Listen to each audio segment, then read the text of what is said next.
There we go. I wasn't. I was muted. But what I was saying, thankfully, I noticed it in time. So it's been, I think, 32 years since the birth of Doom, and I decided to check out the Cacowards for the occasion. Now, I've actually been meaning to, do like playing a couple of custom maps before we dive into the level design stream, just to kind of warm up. I think it's interesting to kind of, get some extra inspiration and check out some great projects. Like maybe like half an hour, 45 minutes of playtime before we dive into level design. I think it's interesting to just provide a little more content than just purely level design, because I can imagine it gets a bit stale. So that's why I kind of introduced this, and we'll be checking out more mods in the future.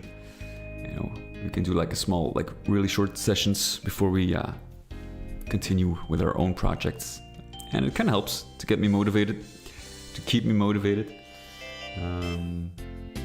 So we'll be checking out this, one of the top 12 maps, or I could say megawatts, because I think there are 27 levels, if I'm not mistaken, in the Doghouse project.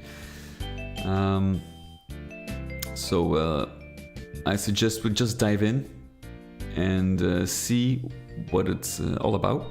I'm planning to check out all 12 projects that made the Cacowards. So it's gonna take a while, before we get through all of that.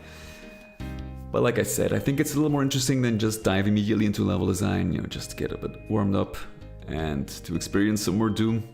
I've been meaning to play some more mods on this channel anyway. So I think like a pre-design stream, this would fit. All right, so let's dive in and see what it has to offer. There we go. I haven't checked out anything yet. I just did a quick test before going live to make sure that the mod runs properly. So I have no idea what to expect, no idea about the difficulty level. So we're gonna play it safe and just use, well, I could use Top Dog. Not really sure, like these modern difficulty levels are pretty insane. But it's more like, not purely like a skill level test, more like a showcase. So we're just gonna see where this will lead. Should it be really too easy, we can always, ramp up the difficulty level, no problem. So let's dive in.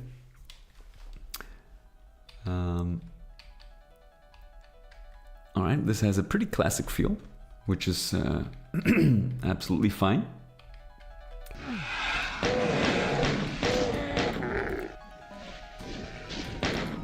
Like I said, it's kind of hard to... jumping is enabled. I'm not really sure if it's required. I don't think so, to be honest. I have to be careful. We'll see. I'll try to refrain it for now, because let's not use jump, because judging by this ledge right here, which you can freely walk on, I assume jumping is not really a thing here.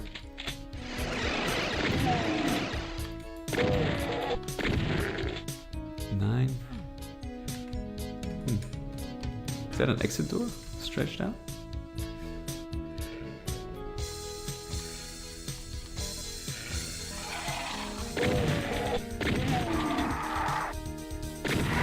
Okay. See, that's why you never know for sure with these modern maps, so to speak. Like, the difficulty compared to the original game is, of course, quite a lot higher.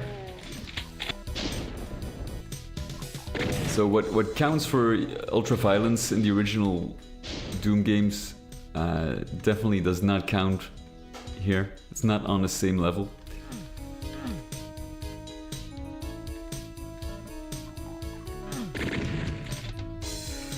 Is that a Shane Gunner? Yes, indeed.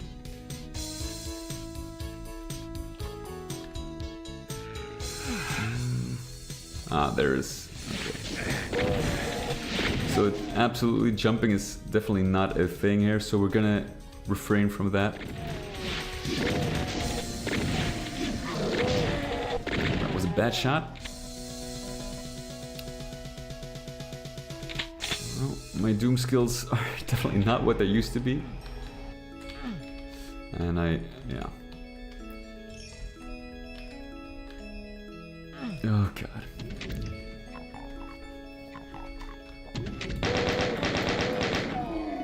We need to get warmed up again for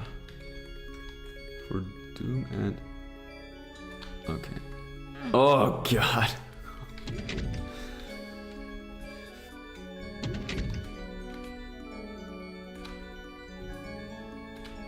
Okay, there we go. Auto map, always good for secrets. And there's already one I appear to have missed. Let's go back real quick. Oh wait, that's the exit. Is that the exit? Did I miss something else here? Not really. I never was really good at finding secrets. Not really a secret hunter. But sometimes I can surprise myself. You know.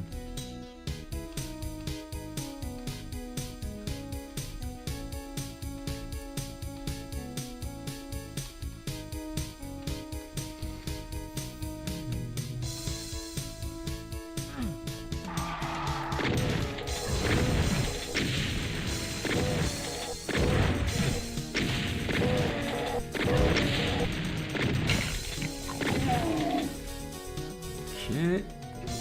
Armor, always welcome. I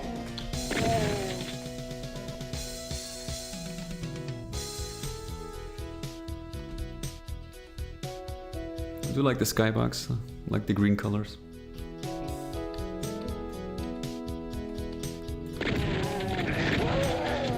I feel like a lot of these more modern maps make good use of the level layout. Like a little bit of backtracking, which not always feels like backtracking. I think Half-Life 2 did it very well. Let's see.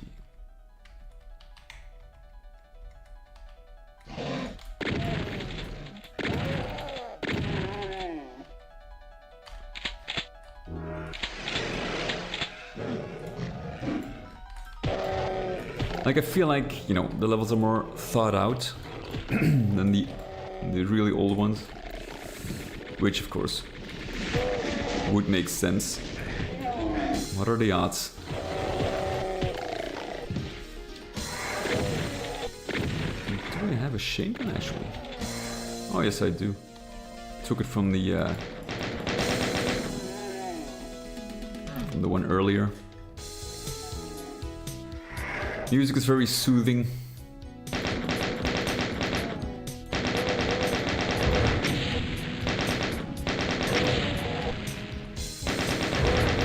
Does it use some Plutonia textures? Is this a Plutonia texture? That's actually safe. In the Doghouse. There we go.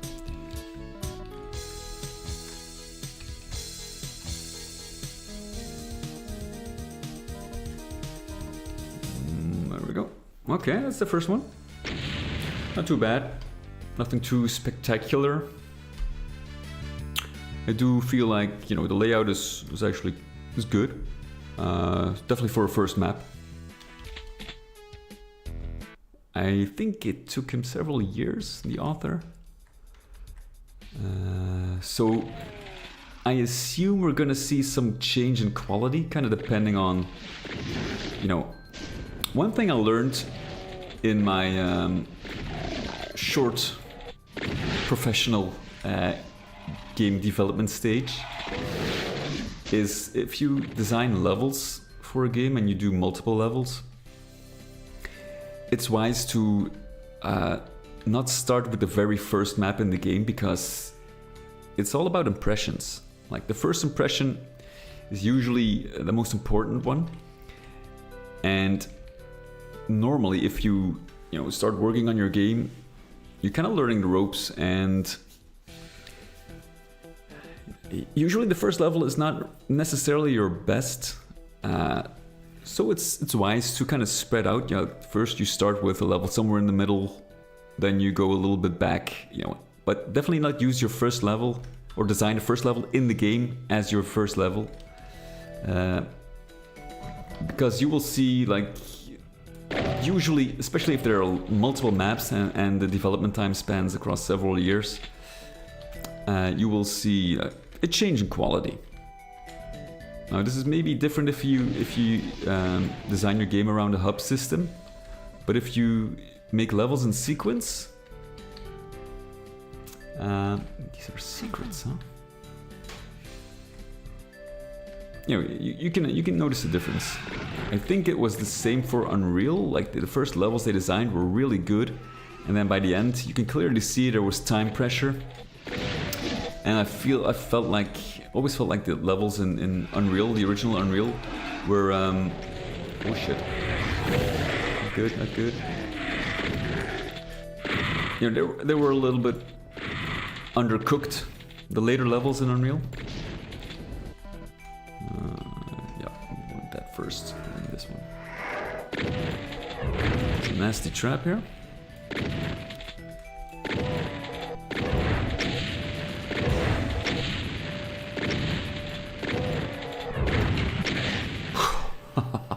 Just behind the corner. What is this? Battlefield 6?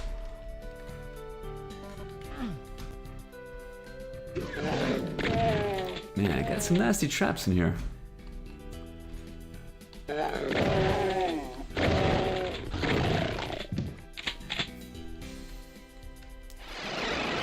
should have probably checked out the doors. Oh.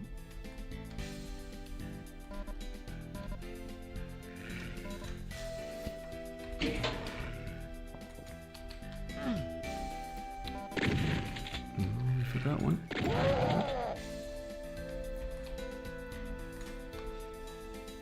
These textures, yeah. Well, it doesn't use GZDoom or UDMF, so you can't really wrap them. But that's okay. We're not really nitpicking.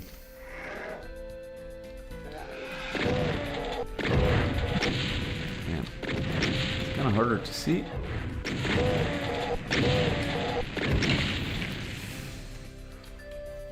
My reflexes definitely are not what they used to be.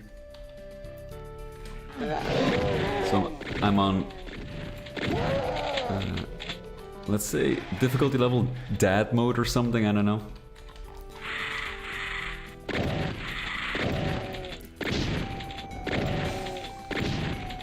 But like I said, the thing is not to be competitive here, it's just to see what the what the project is all about. And to take in the level design, show some appreciation for the artwork, more so than trying to speedrun or something. And maybe I can find some cool ideas along the way, which I can integrate into my own project. That's what it's all about.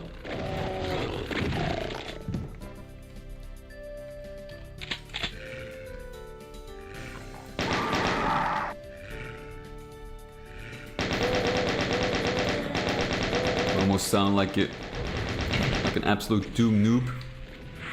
I've been playing it since I was, I don't know, 10 or so. 32 years, does that make sense? 32 years old. I'm 40 now. Yeah, it could be. I didn't play it when it just came out, I think. Maybe a little later, so that could be around 10. Could be, yeah.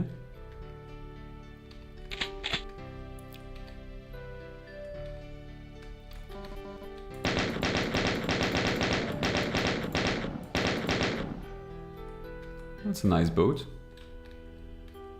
That's what I love about these older games where you have to use sectors to create like a what's called realistic environment. That's always something I really liked. I think in Half-Life, they did it really well. I mean, maybe not the original Half-Life, but the mods for Half-Life. They use some insane sector detailing to try to create these realistic environments or objects, Oh god, I was there. Shit.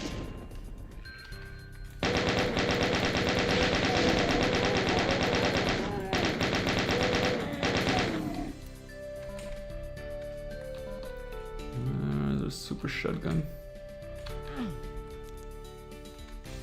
Let's see, we are.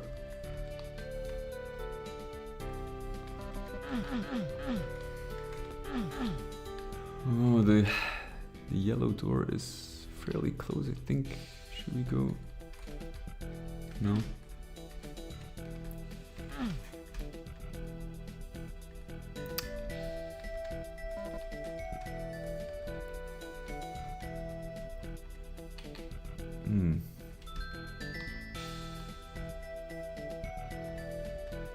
Okay, I guess we have to go back up here. This it's the second map, but it's clearly like a lot more open.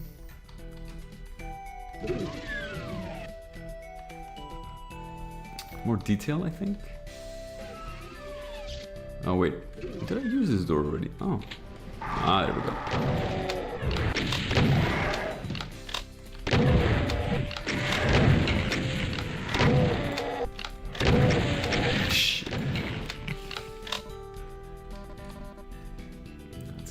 First, so we can add up to more than 100. There we go.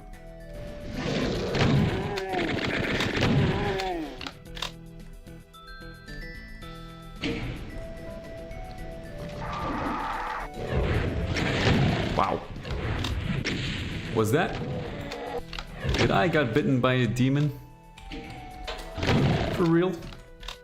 That almost never happens because the demon, I don't know if it's a bug or something, but they rarely, can actually take a bite out of you as a player. Now they kind of fixed that in Cheesy Doom, especially Brutal Doom. Ah, secrets, nice. Let's grab that.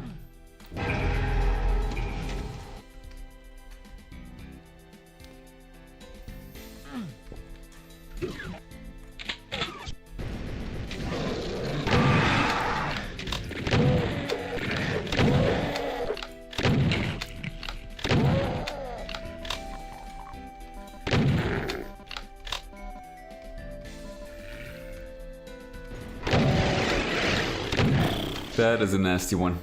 Oh man. It's a pretty cramped place here. Oh, I gotta say, for me this difficulty level is okay. Not too easy, not too hard. Feels well balanced.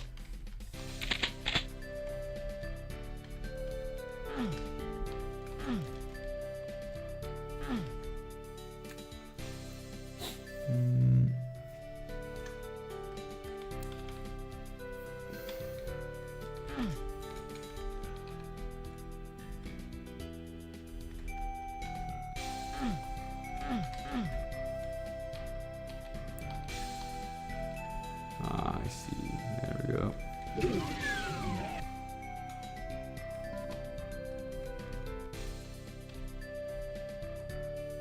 I think we reached the exit. Is this? Yeah. Set sail. Okay. Not too bad. Mountain Mayhem.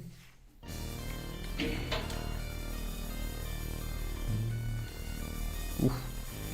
The tone of the music definitely changes.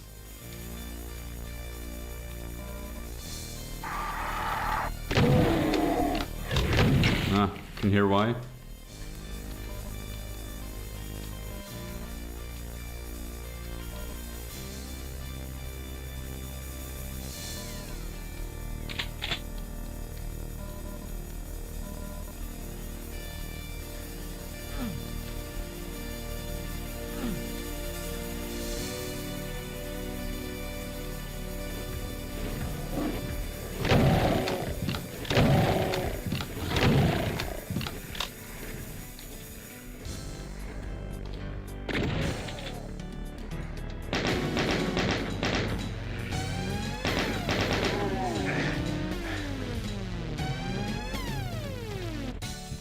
Where's that coming from? Oh, there.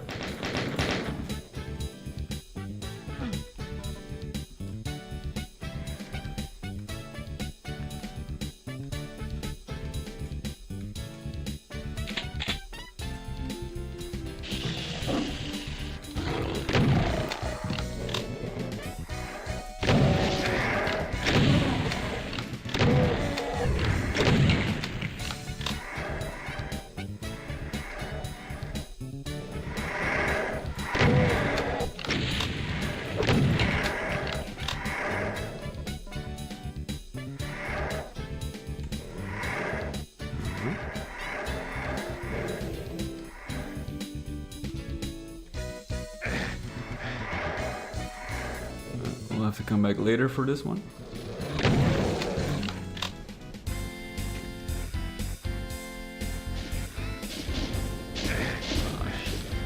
Arachnotrons. Okay. Oh, I'm at a very bad spot here.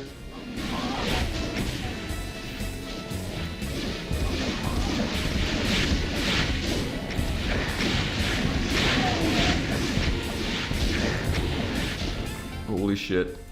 This is bad.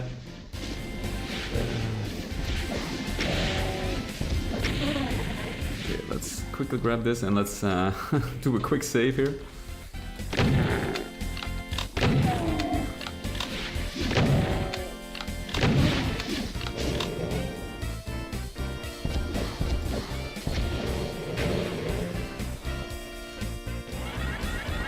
Another one. Go.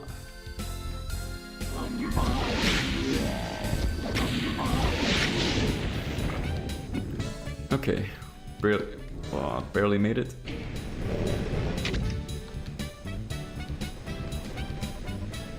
Can never trust these keys just sitting here. Not so. Okay.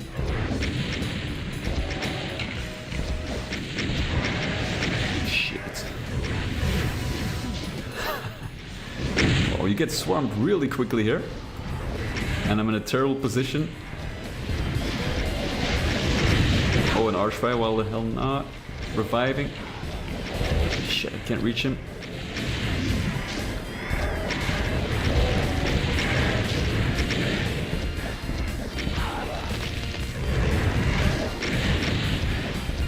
You know, I'm glad with my chosen difficulty level. Oh, Jesus. Okay. Let's try that again, and this time stay on top.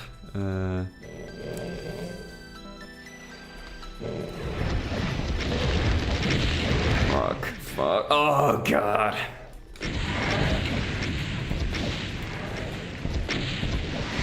And when I'm dead. Fast. Jesus Christ.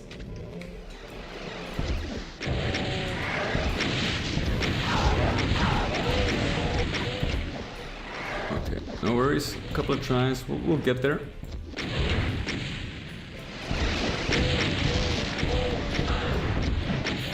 There we go. He's gone. Man. I definitely picked the right choice when it comes to difficulty level.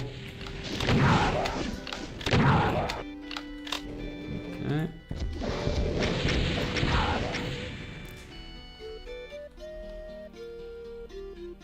Soothing music like There wasn't a massacre here.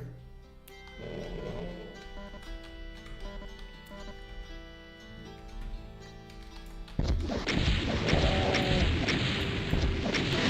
wonder what this is. Okay,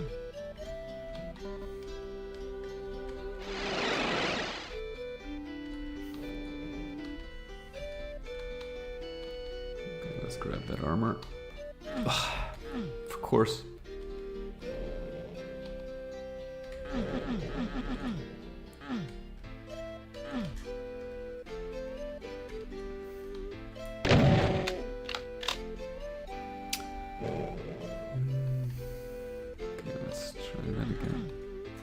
I have no idea. 9, what does it mean? Is it a 9? It's from K9?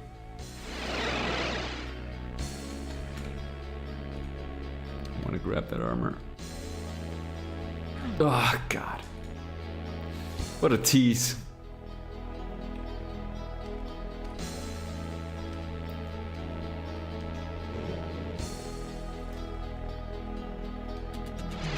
Oh, forget it. We are close to the blue key anyway.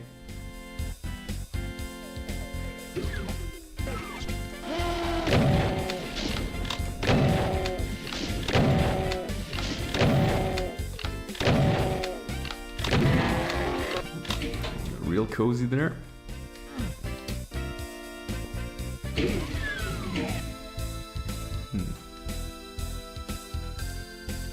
Okay.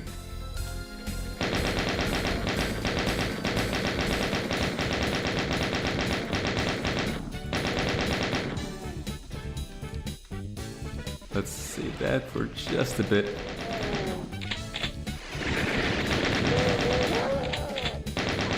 Oh shit, 2 of them.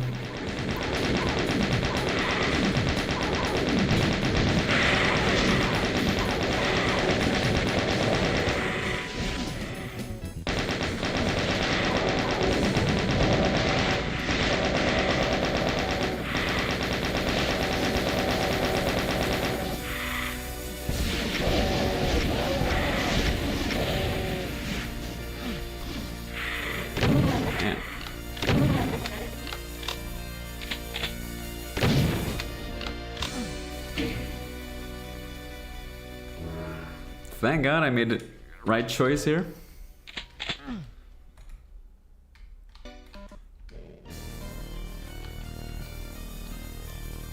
Ooh, it's a nice vista. What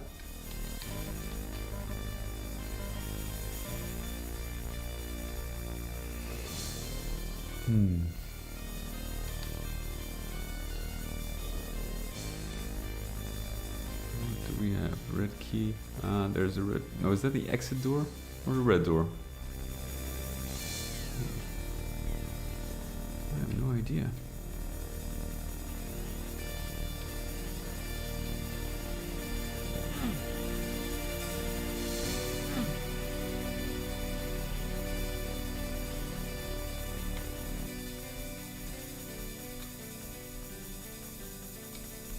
The red door.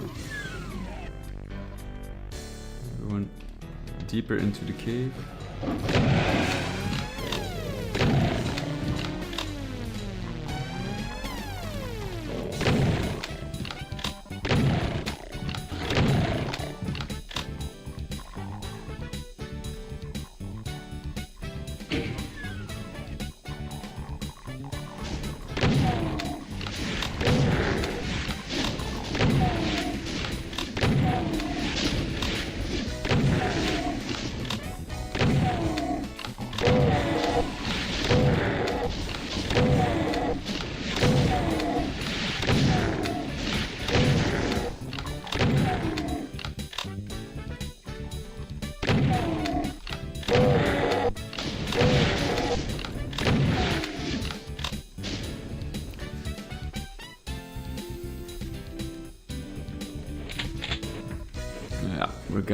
We're about to face this cyber demon here, pretty sure.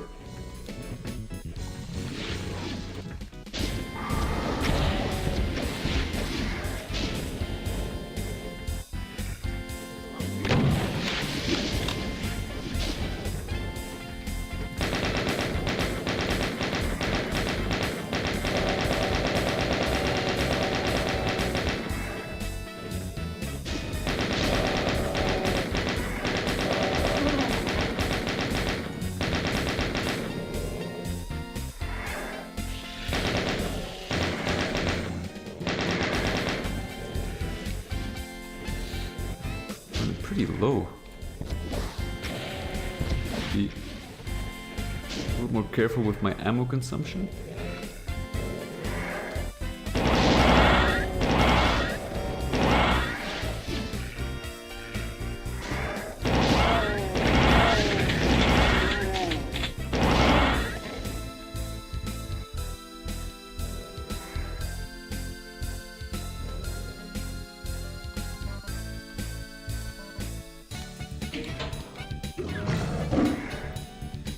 Let's take advantage. What is that?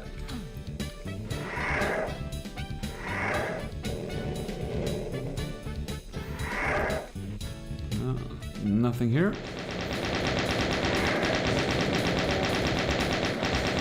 Might as well take advantage from the rat suit to take them out.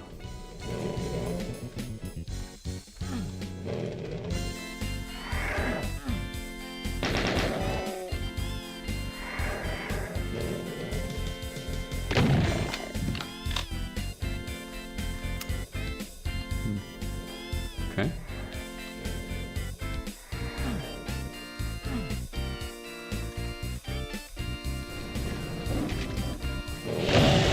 Oh shit.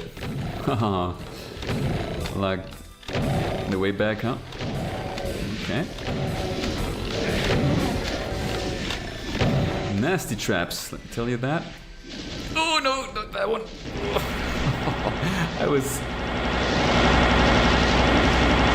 I actually had the mouse button pressed, but for some reason it didn't fire. Maybe G-Zudum knew that was a very bad idea. I think I was scrolling at the same time or something, I don't know. The rocket didn't fire, otherwise that would be certain death. Or at least take a major hit.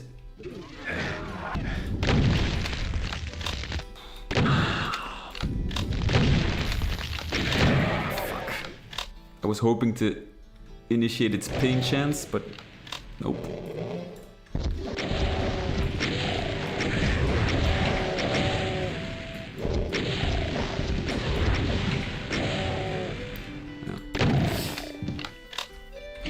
What level is this? Map 3? Jesus Christ. Jesus Christ, only like... I think there were 27 maps, I think. Difficulty is ramping up. And then I'm really getting too old for this. Really.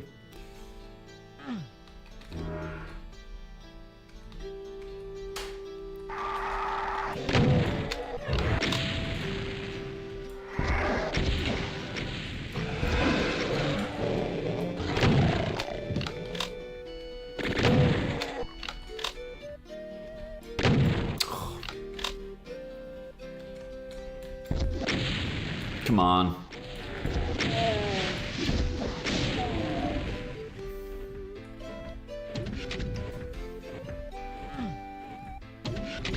What was that?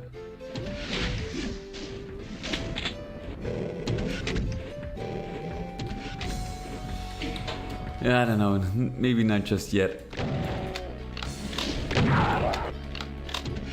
Let's check out this first.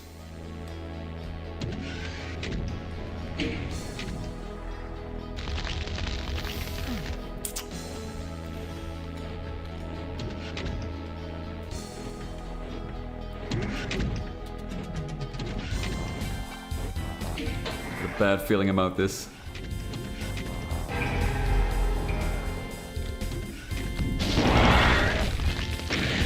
What the hell? Yeah.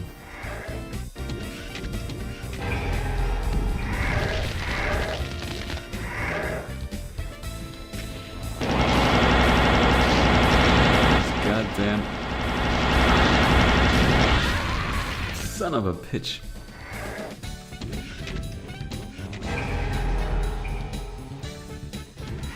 Alright. Oh, God damn it. These modern mappers, man, holy shit.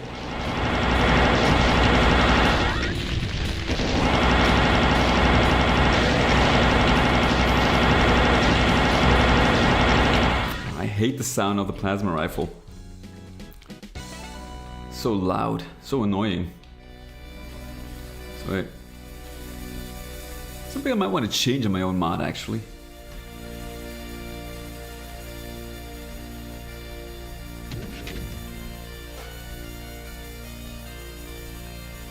And this.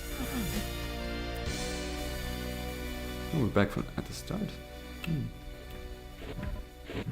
I still haven't come across the cyber. Oh, it took a serious hit there. Well, thankfully, we left these med packs here. I knew they would come in handy. That's weird.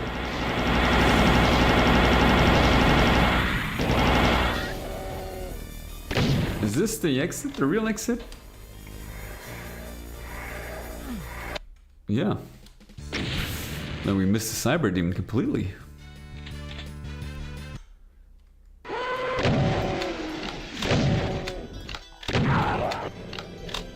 I love libraries. This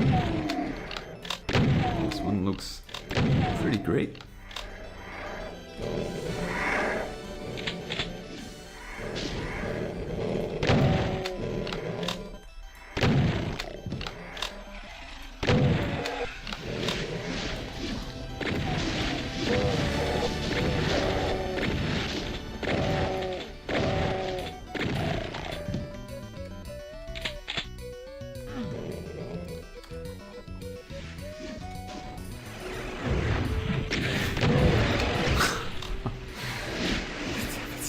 So nasty.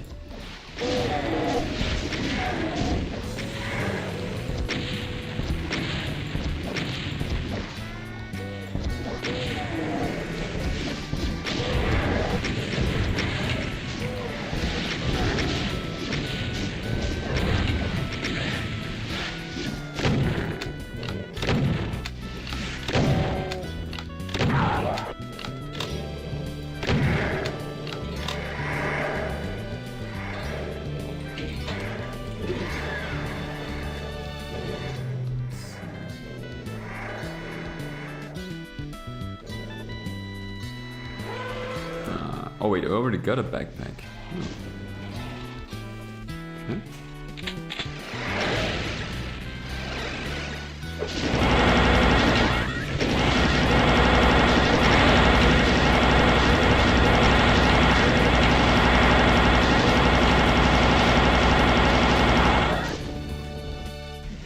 Man.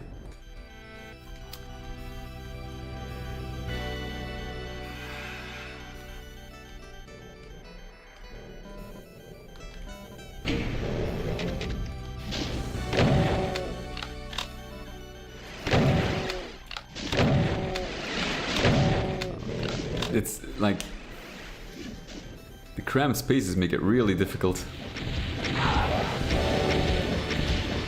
Actually, pretty effective. You have to think really fast, and I think mostly just get out of there first. It's a bit cheap, I know.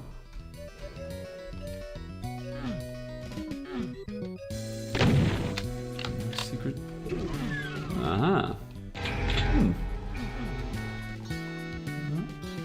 My secrets finding skills aren't too bad. 1 out of 8.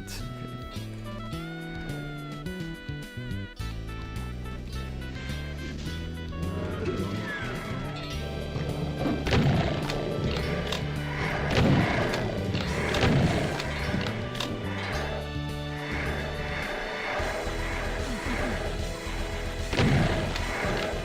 I still have no idea.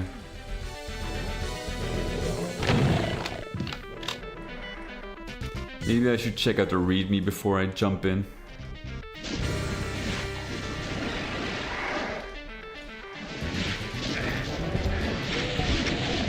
Maybe there's something mentioned in there.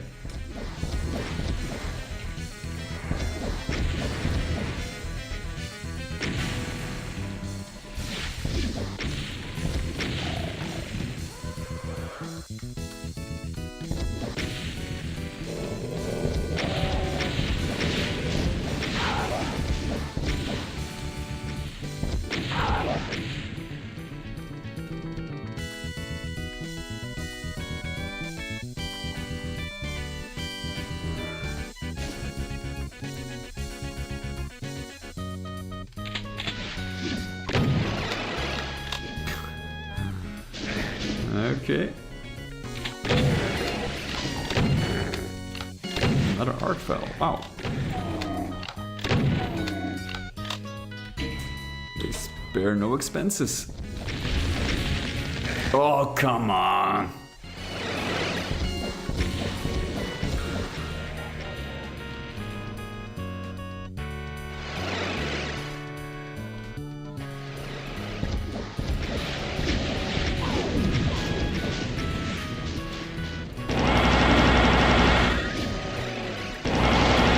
Wait with pressing switches.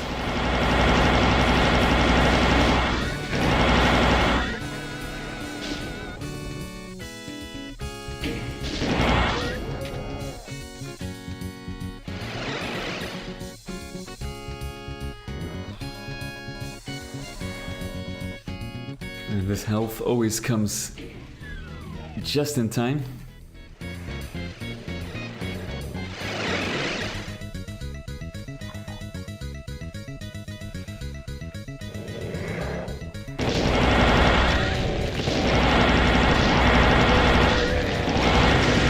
I thought I was over-exaggerating when I placed arch files, but this is something else.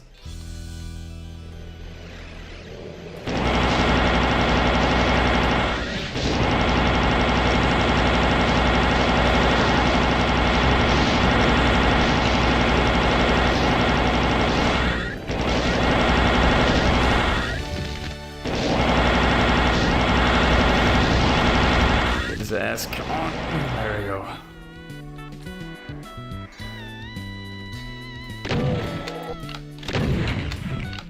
We almost got every enemy.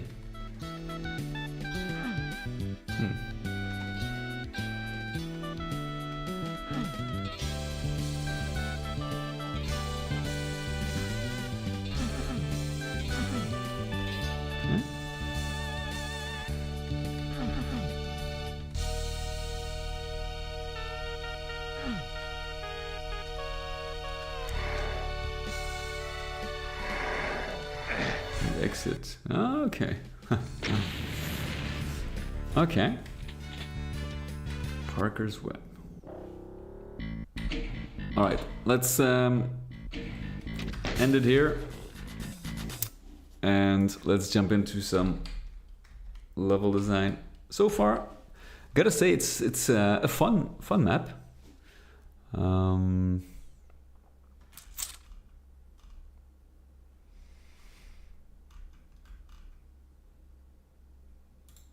Yeah.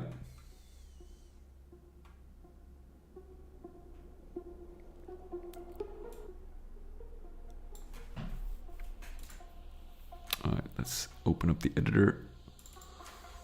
I'm warm. So let's jump in. What I need to do, let's actually jump back into our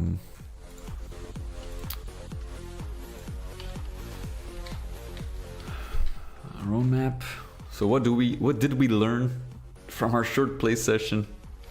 Go easy on the arch files. But I feel like this is more like an atmospheric mod, more so than purely action-packed.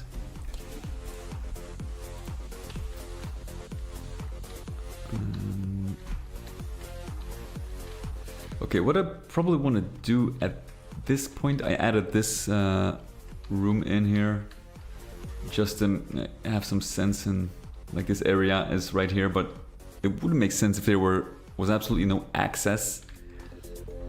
You know.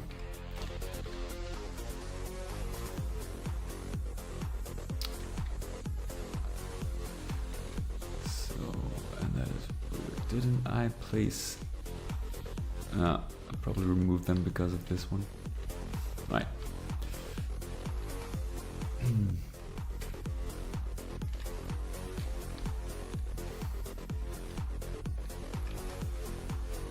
This is fine. I think this area is actually pretty much finished.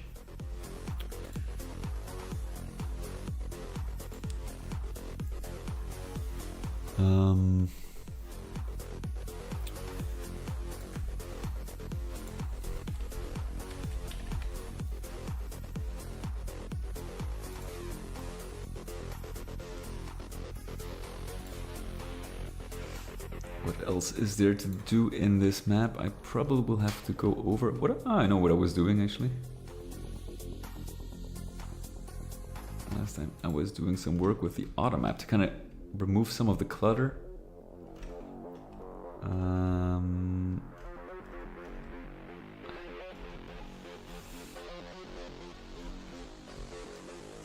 Some of which, like, this is all unnecessary.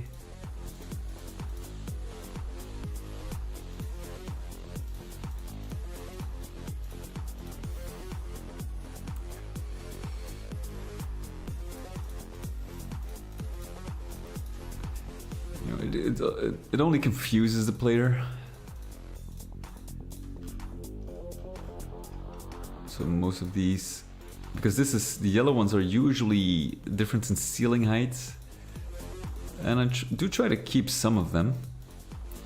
But here it's actually not really necessary. Like auto map cleanup is something I feel like essential. Especially when you have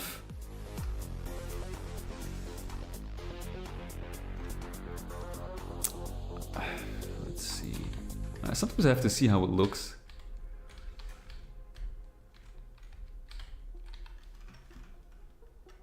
Is it necessary here? Maybe like a few. The inner one's definitely not.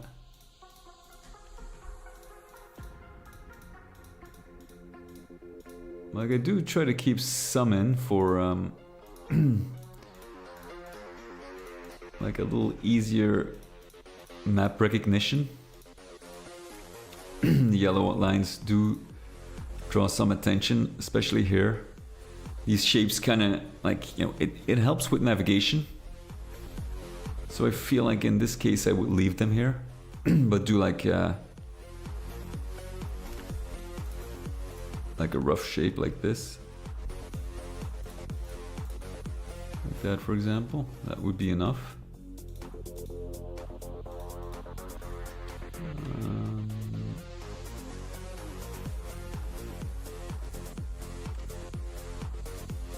I used the wrong one actually.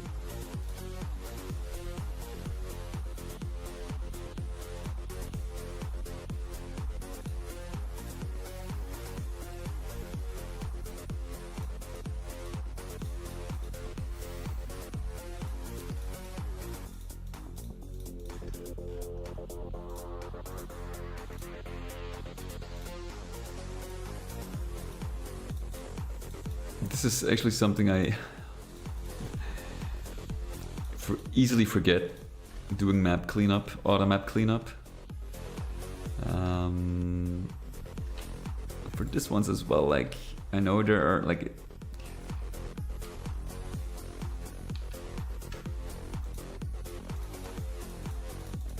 it's not really, it's not necessary to keep the inner lines, but it is important to signal that it's here because, well, it is an obstacle. So, an obstacle that the player can just walk over, but nonetheless, if you check out the auto map, I feel like you should keep this into account. And these are actually lines that do not show on the auto map unless you have the actual auto map power up. So that's why it's important to remove them as well. These ones are all ceiling details, which I feel do not clutter the auto map necessarily. This one can go.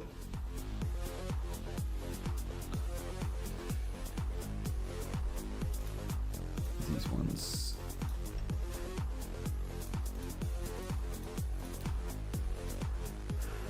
This one gets some cleanup.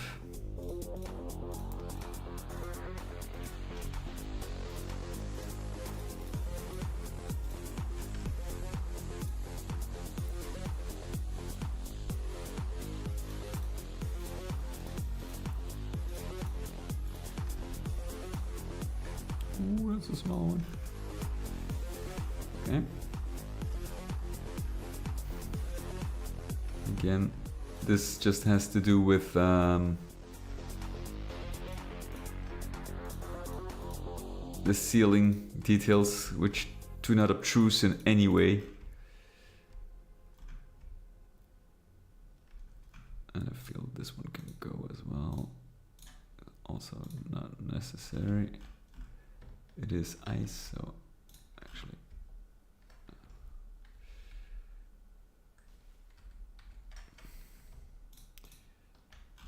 Let's do it like that.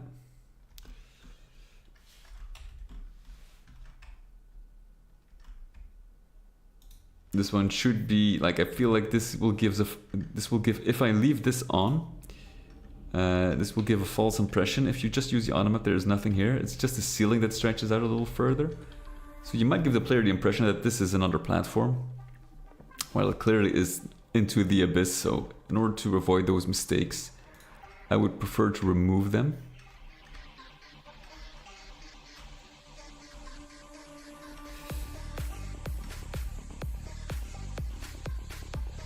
This one needs some cleaning up as well, some nature cleaning up. So we're gonna clean out the inner ones, but I kind of want to keep this shape just for easy recognition. These ones can all go. Just keep the outer ones. These ones can go. It's like there's no strict rule I follow here. It's just based on feeling, I guess.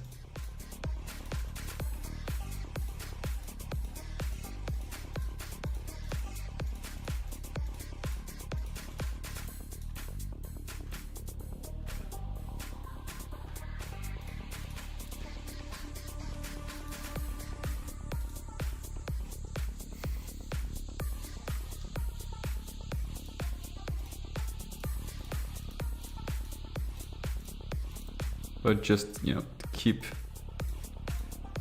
like the auto map is readable. I think that's the most important part here. Readability. And of course we have to remove all the gray lines. There we go. You don't really, sometimes they're easy to miss.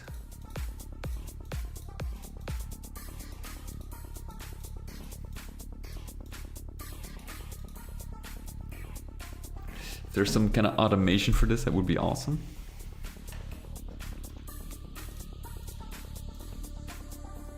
Again here.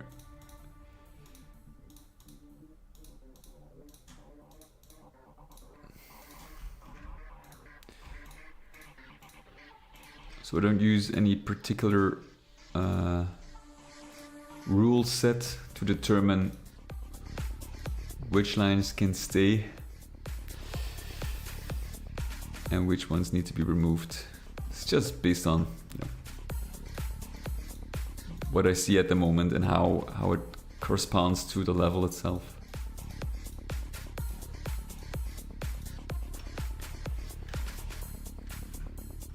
Like all these gray sectors have to go.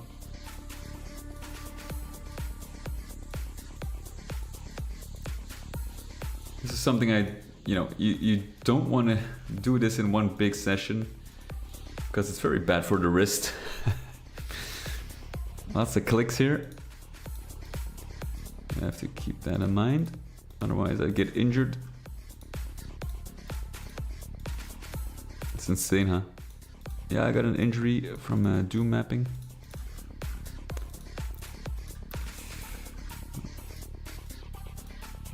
There's probably maybe there's a way to do this faster, but I kind of want to have control over this.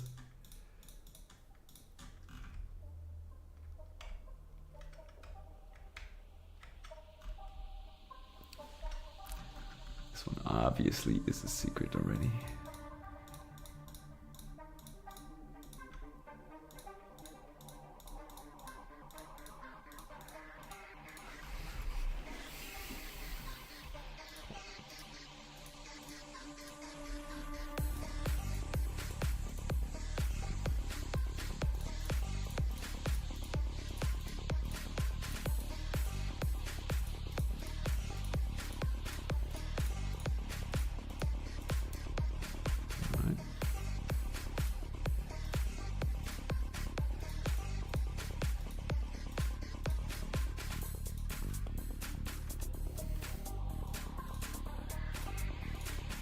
There's something relaxing about this. Just removing lines, see the map clear up.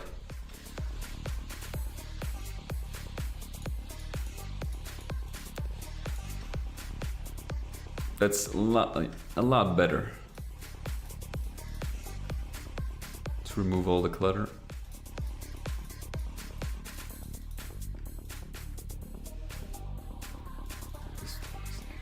This is not necessary.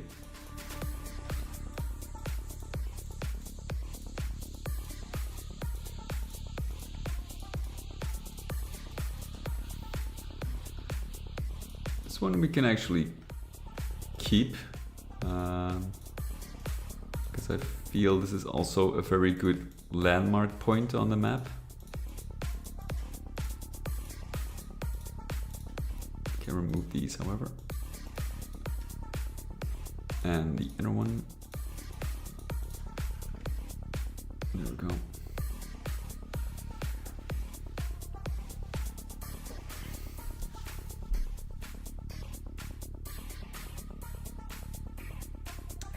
I'm gonna take a very small break. I'll be back in a few minutes.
Okay, where were we? Oh yeah.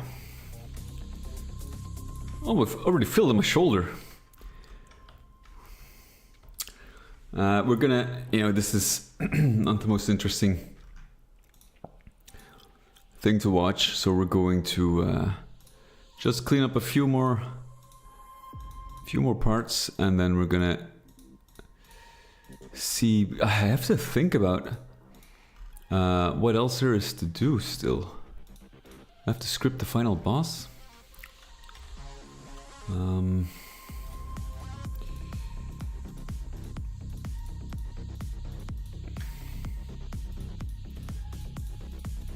And maybe like, I don't know. I don't really have an idea, but the music as well. True. Normally, there are separate footstep sounds for the different materials, but I'm probably not gonna complete those for the demo for all surfaces, because that's still a lot of work, and that would probably set me back a few weeks. So that's something for an update once the demo is actually, or episode 2 is actually out, because I have to go back into episode 1 because there are different textures there as well, which all need to be mapped to specific footstep sounds. So it's still a little bit of work.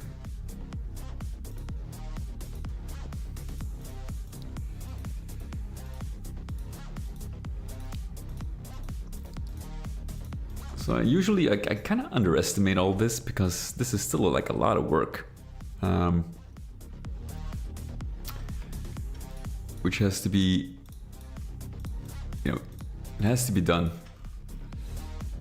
But I kind of forget how much time it consumes.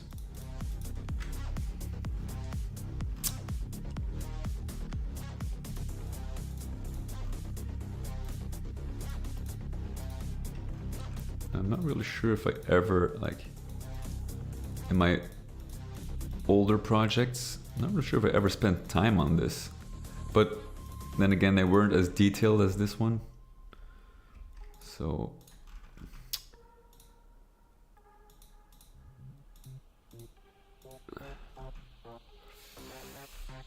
probably wasn't as bad or as cluttered as this would be.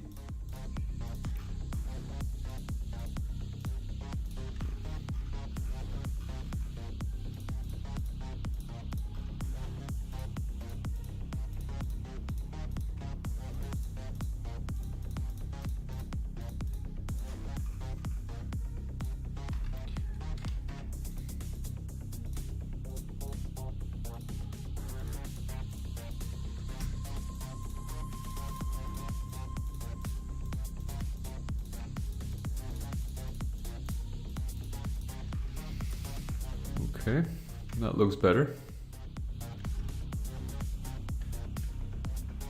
Let's finish, this is not too much work, so let's finish up this area. And then we are good to go. Then we're gonna focus on something else. There are some things in the first episode which I have to fix. Like the final boss fight scripting here, it's something I'm gonna do off stream. I don't want to spoil everything, so that's something, but I'll keep that till the very last bit.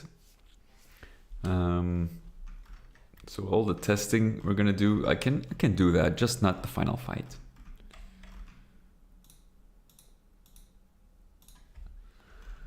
Let's see, what can we remove? This one. Actually, these are tiles, and then this one actually. I'm not really sure if I can give this like a separate color.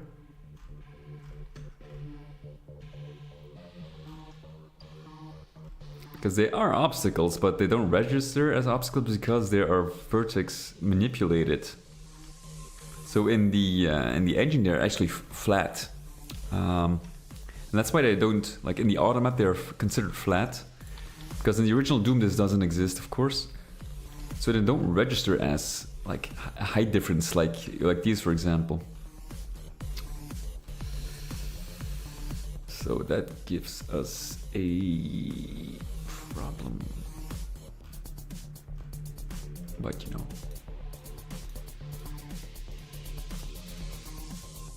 That's something we're just gonna have to deal with. Besides, I don't think there's like any necessity here to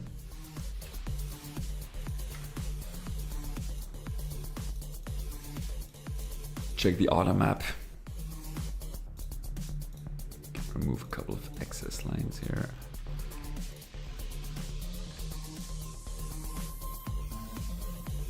See, the thing is, like, these tiles, they have the same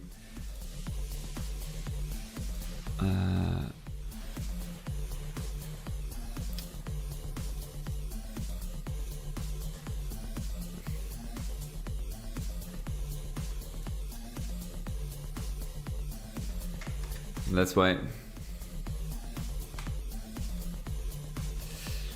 I don't know.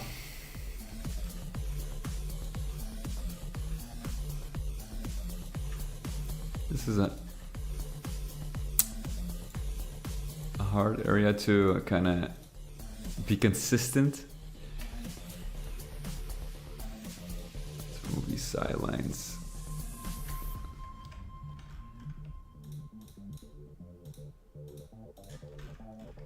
Let's at least try to clean it up as much as we can.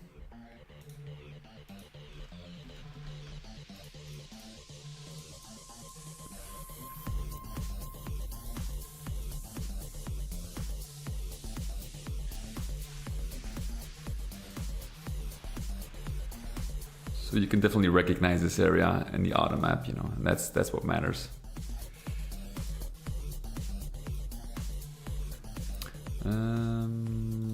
So we're gonna move the inside part here.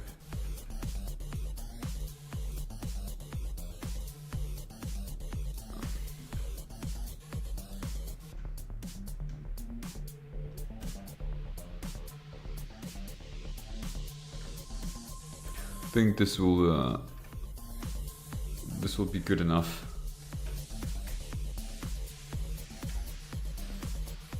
Yeah. That's clear. I think we already got most of the map. This one is a problem. Like, let me quickly check in game how it looks in the auto map, because I'm not really sure.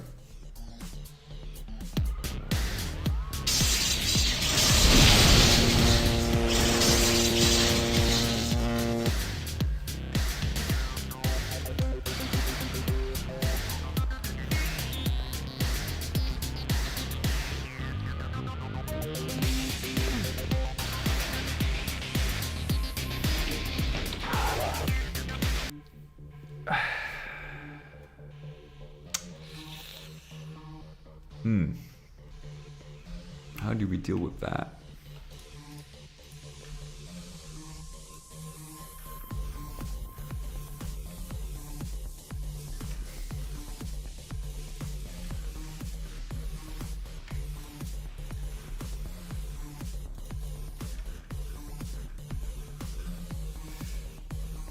We should actually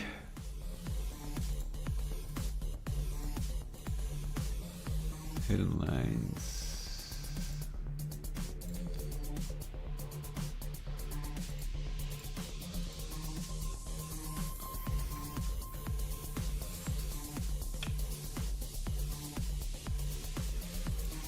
We could put it in red, but that seems like impassable, and it's not. So that gives a wrong impression, you know. I wish there were like you could give custom colors. Color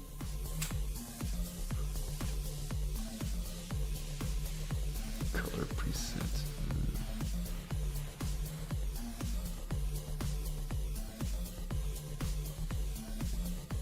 I'm not really sure. Maybe there's nothing we can do about it.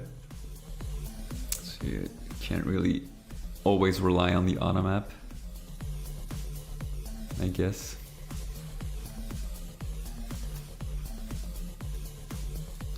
Well, you can actually, I think you can change it in Cheesy Doom. Cheesy Doom itself, I think.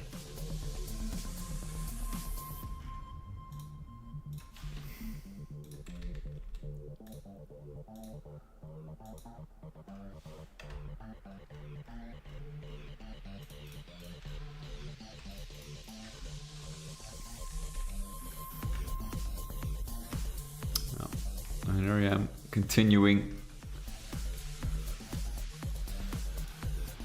Let's see, can we... Yeah, we're gonna clean this up as well, huh?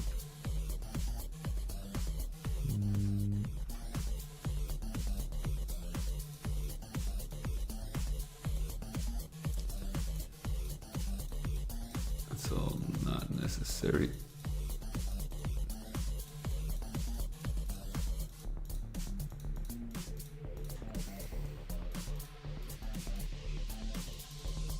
Actually faster.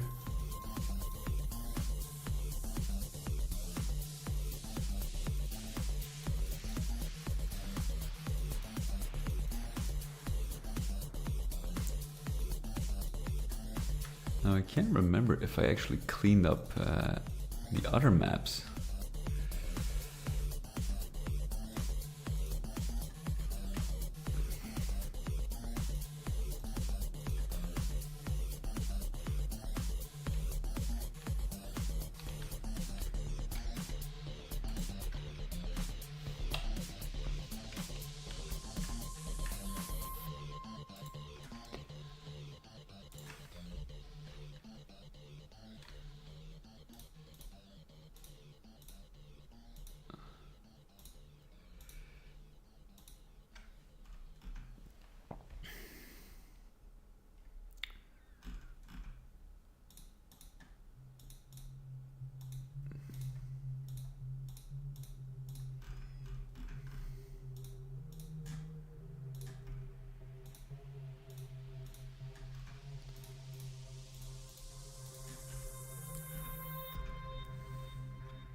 Probably have to do a lot of map cleaning here.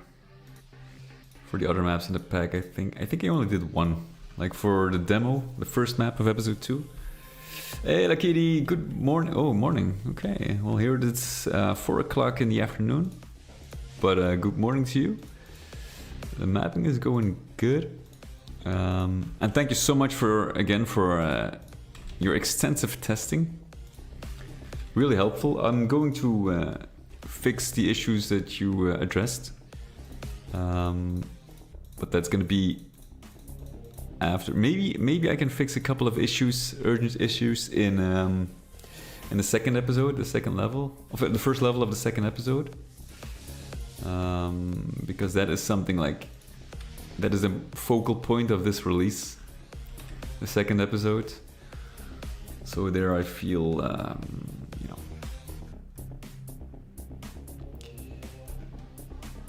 we could definitely make some changes.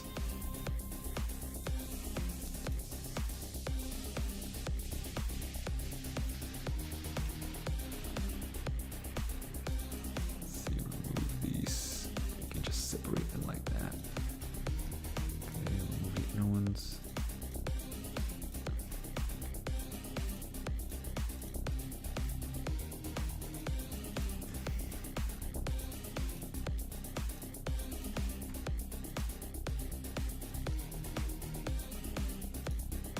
Would be enough.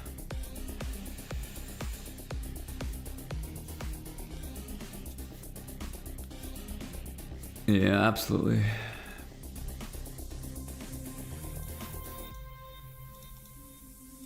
And it's been I think people have been waiting for a long time for episode 2.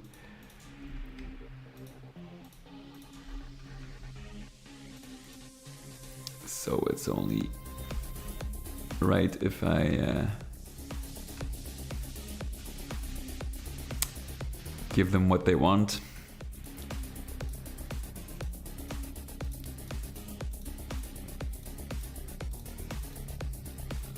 Not use too much time, not lose too much time on some of these details. Like the bugs in episode 1.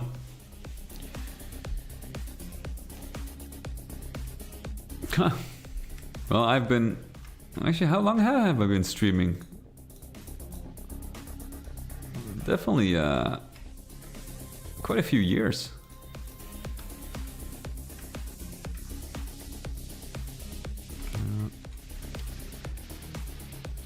I think that can stay.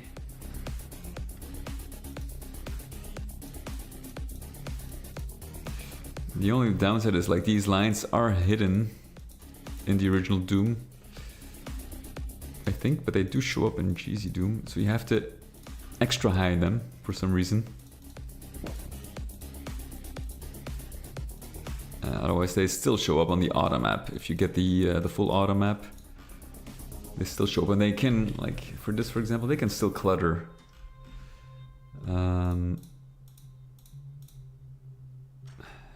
Wait a minute. Let's see, what is this? Okay, that actually is stopping them, so we can actually give this like a red line, which is impassable. There you go. And we can actually remove these because that doesn't really matter.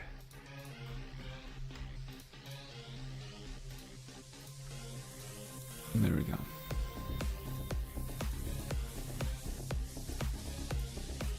There are many redundant lines here.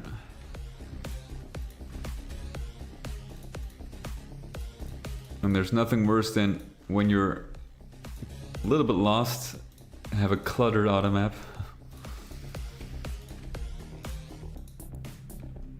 Actual years since wow, have you been following that long? Wow, that's awesome. You know, I've been I didn't know you were following that long. Maybe you haven't been chatting from the beginning?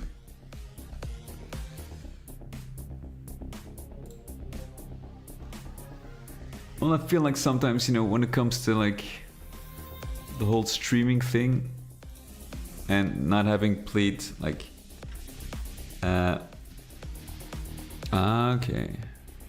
okay, yeah, well, that's fine, absolutely fine.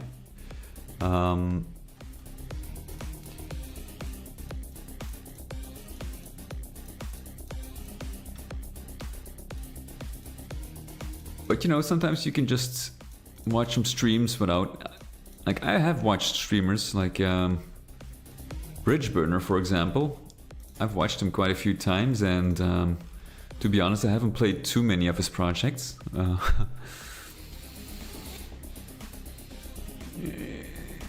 Okay, yeah, that's true. True. Makes sense.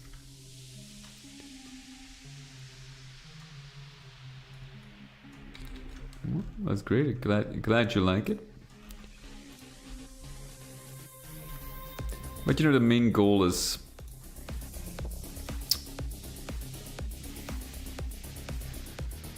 to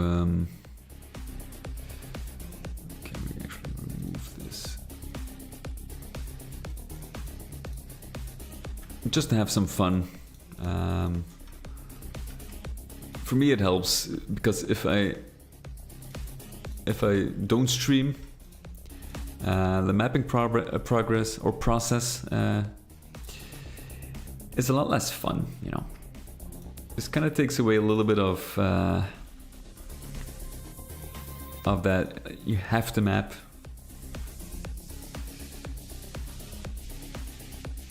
And I do it more like, you know, I can map and like have some conversation at the same time, so it's less less boring.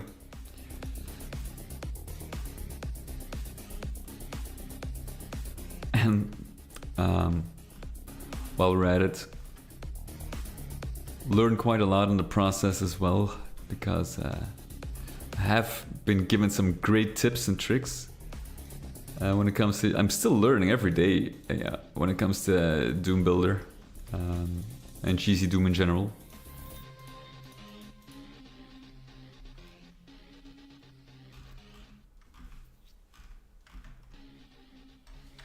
Let's see, what is this? This one I'd probably keep. This one not so much. Here we can actually remove the brown lines for the doors. I feel like this is better suited to keep the yellow here in this case. It's, well, confusing. I've always found build, you know, the editor for Duke Nukem. That was a very confusing editor for me. And first, when I started out Unreal Editor, holy shit, I had absolutely no clue where to begin. When you, and like, you know, with the 3D engines, you know, when it comes to Quake and stuff, like if you load, well, you couldn't really load a map because BSP not, but in the original Unreal Editor, when I made my first Unreal map,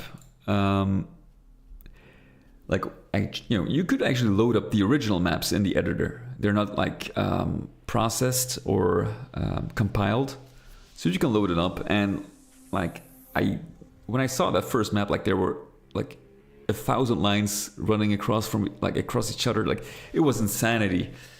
I couldn't even recognize anything in the map. And then I thought, you know, how the hell am I ever gonna learn this? And you know, when I started to make my own map, it kind of, if you start from scratch, you have this. It's weird because I only like you have a. It makes sense. You create some order in the chaos because you do it from scratch, so you know exactly what each area is and how the lines, what the purpose is. It's different.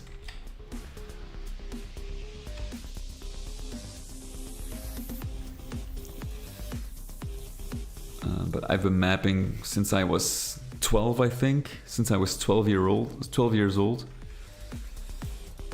So I did produce a few projects, actually. Not as much as you would think, to be honest. This one is also, it's a slope, so you kind of want to keep this. See, and that's why it's important to do this manually. Because the slope doesn't show on that, but you actually can walk up here. So it is important.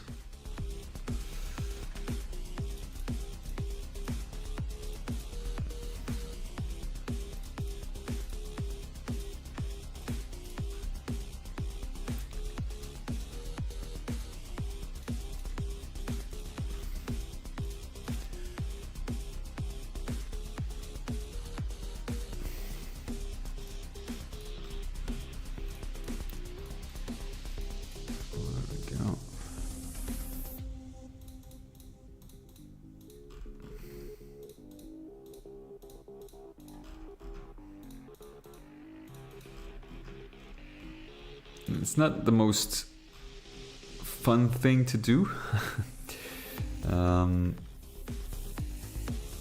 it isn't necessary. These are 3D pipes, so they don't show up on editor, but they can clearly block you.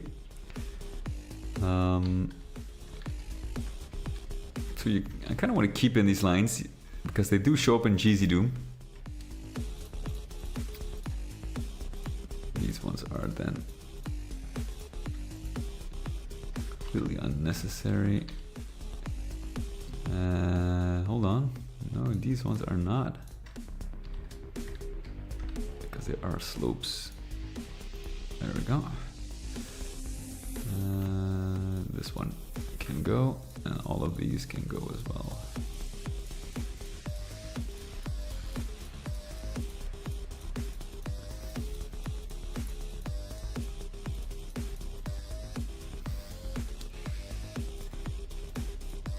These ones are fake walls. Let me see if that's correct.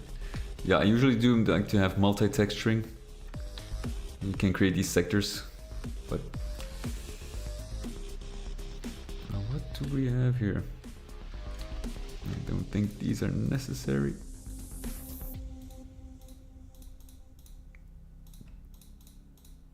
That's a ceiling.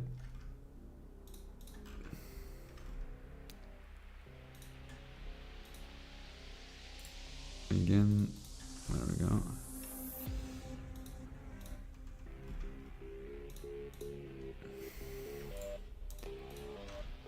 For some areas it gets complicated.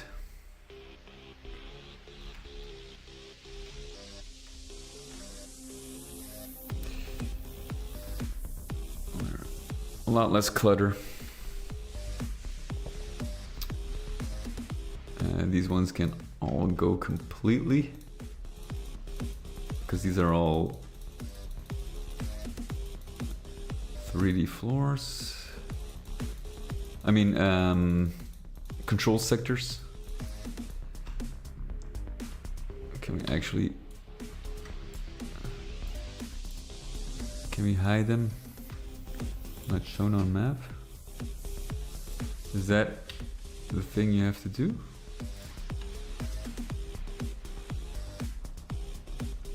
Okay. And we're going to give this a red line because you won't be able to cross.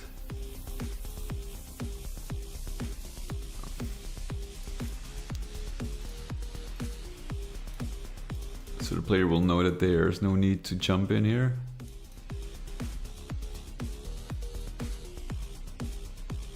And we can actually remove this. Again, to keep the automap. There we go. So it looks like it's non-passable, which is okay. Let's see. I think we are actually mostly done here.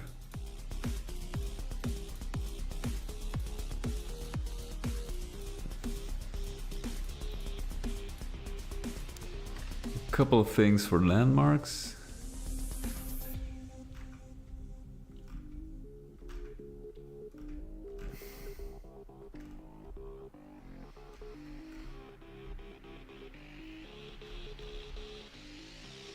There we go.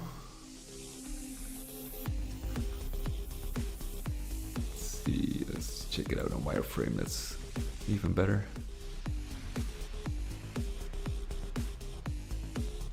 Let's remove these. Although I kind of like them actually.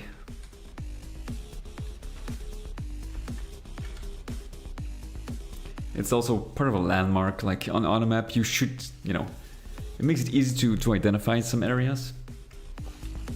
So you don't have to remove every detail because otherwise many areas kind of look similar. So you want to keep in those. Ooh, this one, we're gonna declutter this one as well, heavily. I think we can actually remove all of this.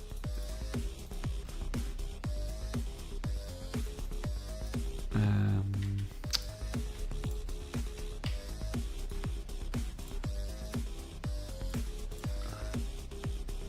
we go.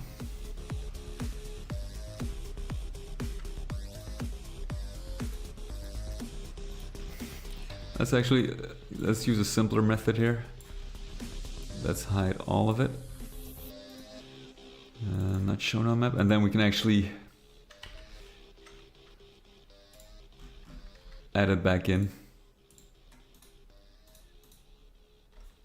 No, we do not want that. We want the inner one. Let's see, which one is it? This one. Okay, the inner ones. Because those will actually block you.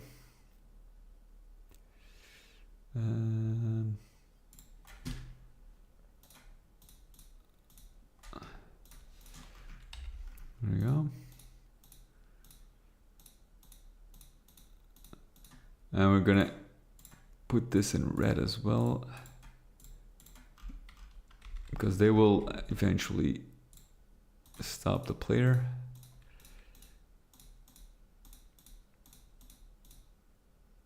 There we go.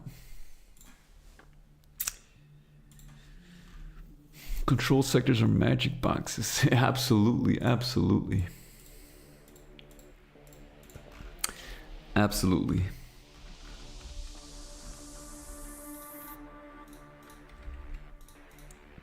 I wish Duke Nukem and Shadow Warrior got the same treatment when it comes to the editor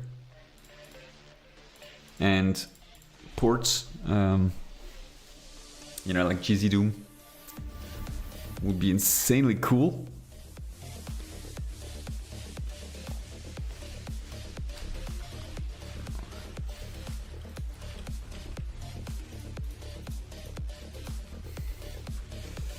Oh, these actually can go.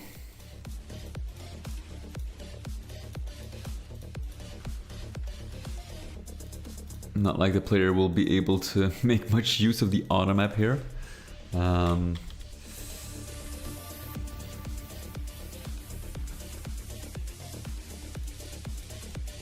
Oh wait, the brown ones usually get to stay.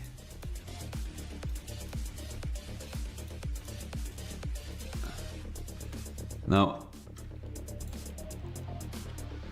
lines, these ones.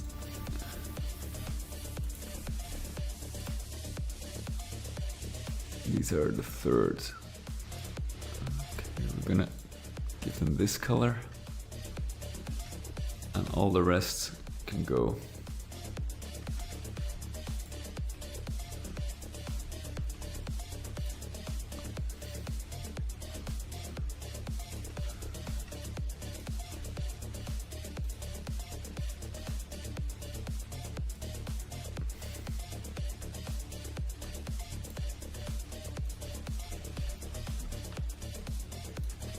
Okay.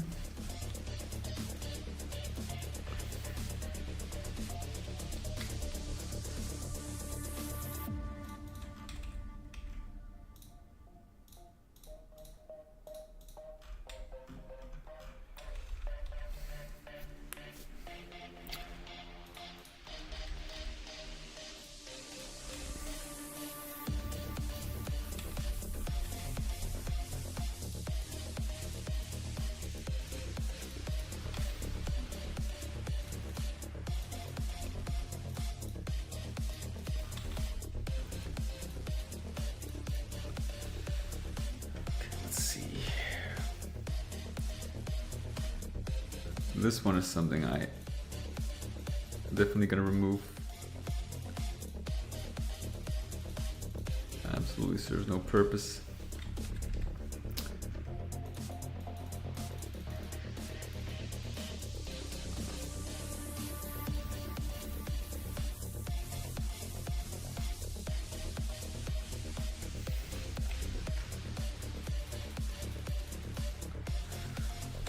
Okay. Then all of this is actually completely unnecessary.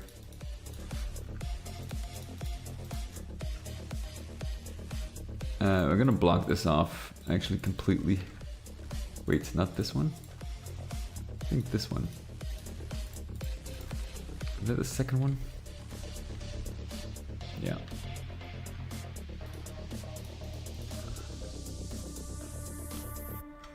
There. And this one has to be removed to give like an infinite, you know, like the hallway actually goes further. There we go. And this one gets the impassable treatment as well. Now we got still. We can actually remove these yellow parts here. Maybe all of them.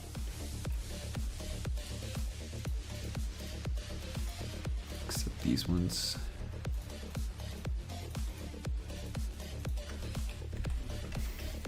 I could try to keep them where they make sense. I think that's enough declutter. Yeah.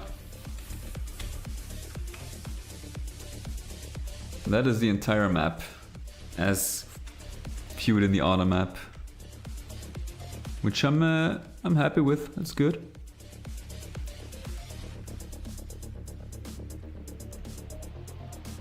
Maybe I can actually remove these inner ones, because they're not really super important for I mean, the shape will do its trick. There we go, like that. That's better. Okay. So that's that. I'm gonna... I think...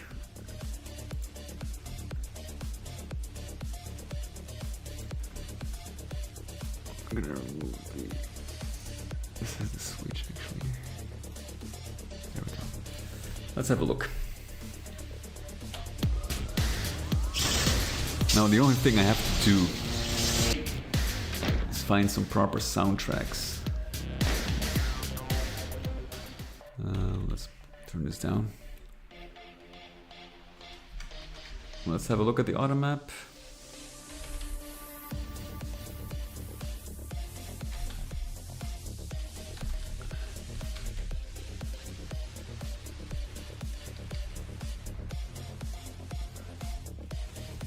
Now the only thing is, of course, I'm not really sure. Oh, it does show everything.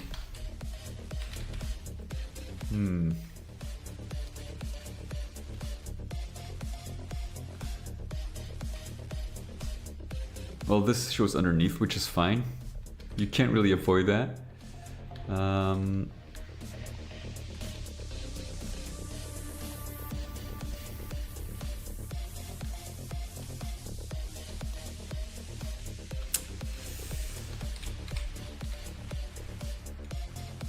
What was I?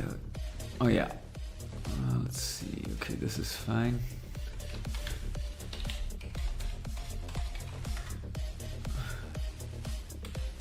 What is the command? Give. What is the item called? I thought it was called auto map.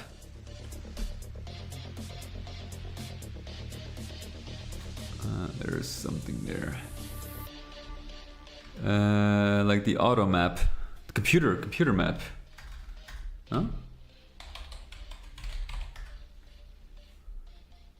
Computer area map.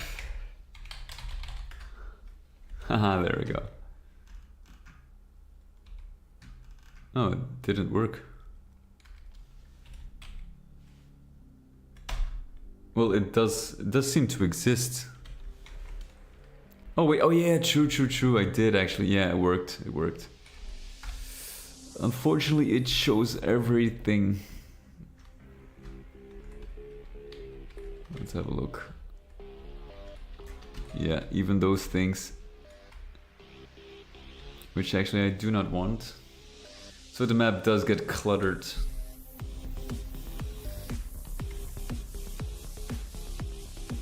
Although, hold on. Maybe not. No, not entirely. Not entirely.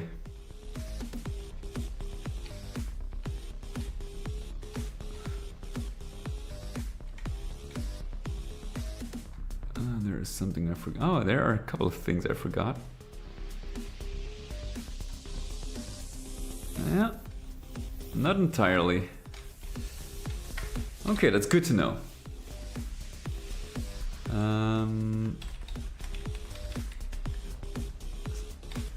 So we can get rid of most things. These ones.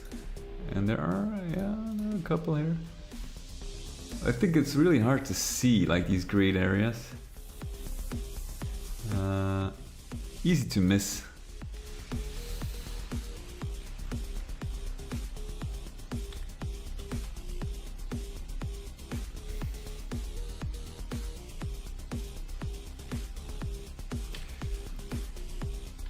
But I'm pretty sure I have a good tester for that.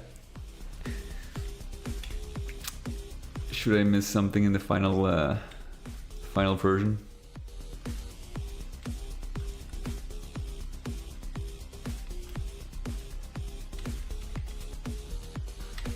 But it's good that it works at least. The only thing... Ah, wait, this is why. Okay. I thought it didn't work because I saw this one. I knew I had it, but there are two of them on this side. Yeah, absolutely, man. Great, great. It's good for future releases as well. You could be like my... you know what? Like the goal... What we're trying to do is... I kind of want to try to... take the like business side like a step further in 2026. I'm gonna re-enable, you know, the proper stream like Twitch for subbing and stuff like that, because I had it switched off. But and the thing is, like, you know, I kind of want to do some like some funding for certain projects. You know, to help me elevate it to a higher standard. And I could like try to, if possible, maybe hire some people to do some stuff. And, you know, if I gather like a bit of funding for projects, you know, I could hire you. And that would be like a sweet goal, to hire some freelancers to help me out, you know, to get some project out the door quicker. And in return, like, have some, you know, like some benefits, like a special mention here in this Hall of Fame. Oh, I'll put that here. Oh, look at that. But that's something I have to kind of build. No, but still, yeah. You know, if you want, if it kind of depends on how it evolves. If I get can get some funding. Even if it's just like a small... Hey, what is up? Welcome back, buddy.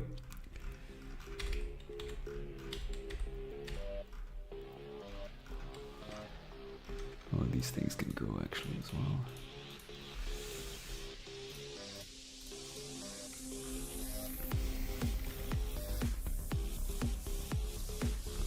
This can go...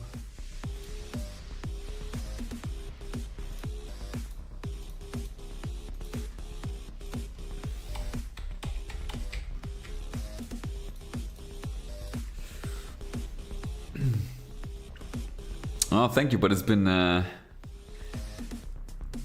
it's been out for a few years already, but thank you.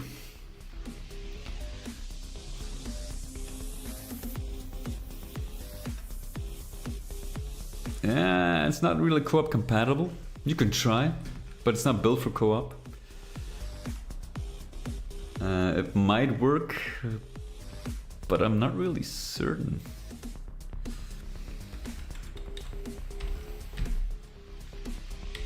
But if it works, do let me know, because it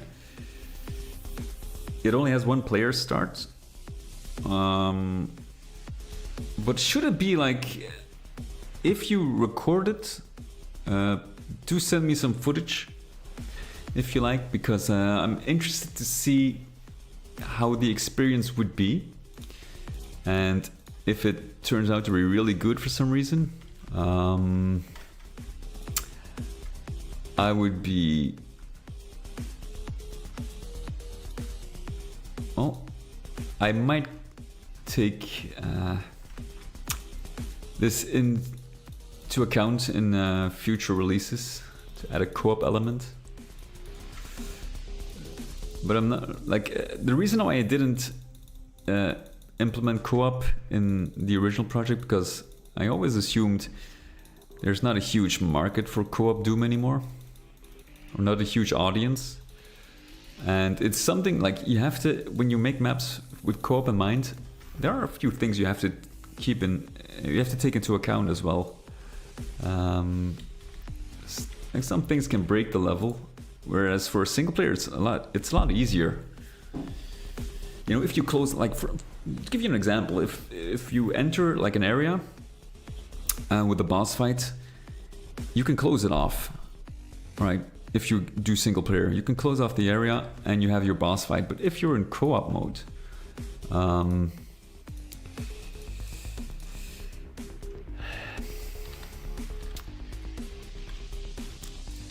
You have to take a couple of things into account, you know.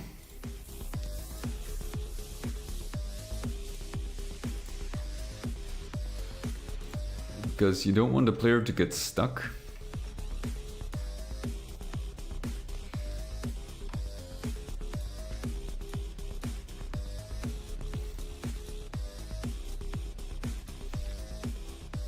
Yep. So that is... Co-op is something... You have to design a map with specifically that mechanic in mind. You can't just, you know, slap...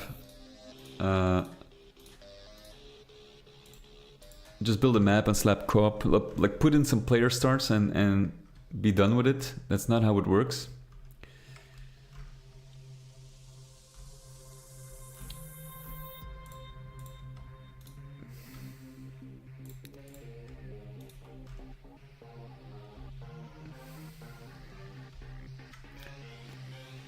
Yeah. So it requires extensive testing as well.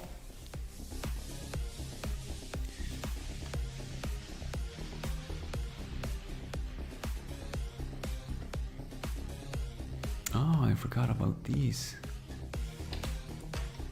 Okay, no worries.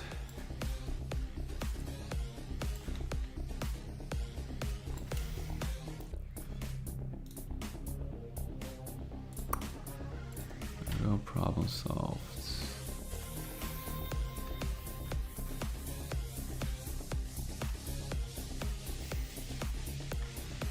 Okay. I think we got most of it.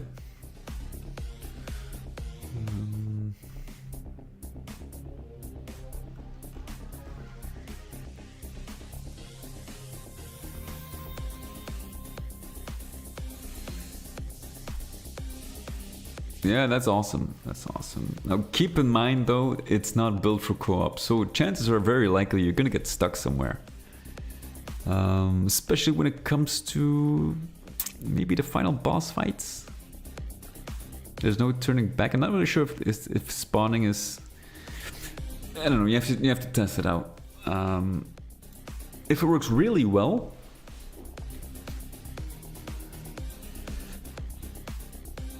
Okay. Well, should you be able to do it, keep me posted, because if there's like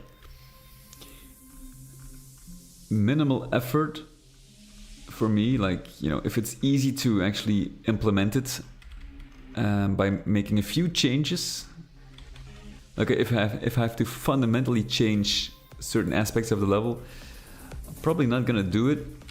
But if it doesn't require too much effort, I can actually make them co-op compatible. You know, it has to be worth it. I can remove these as well, actually. Inner ones, they're not really.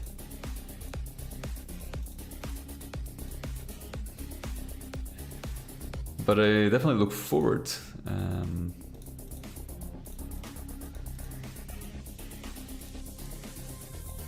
Definitely look forward to seeing some footage.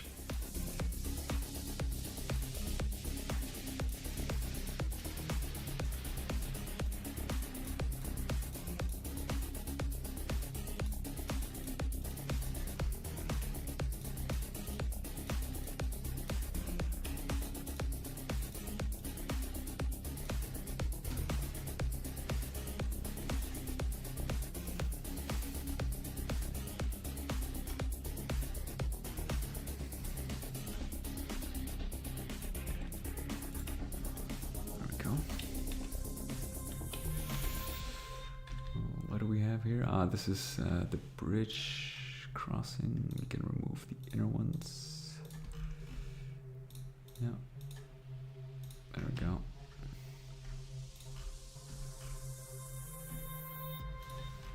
Oh, we have to clean this up as well.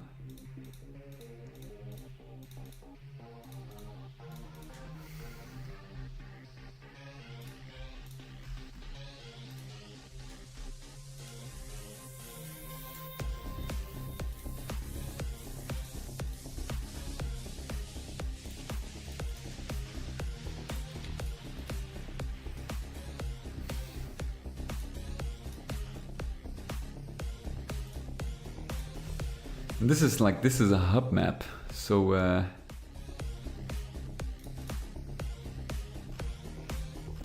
it's not too large by itself.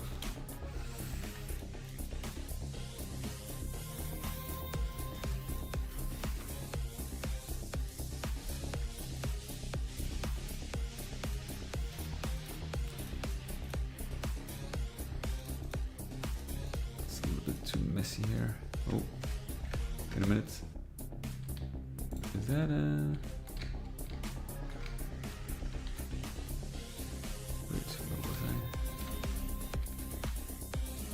Oh yeah. Okay.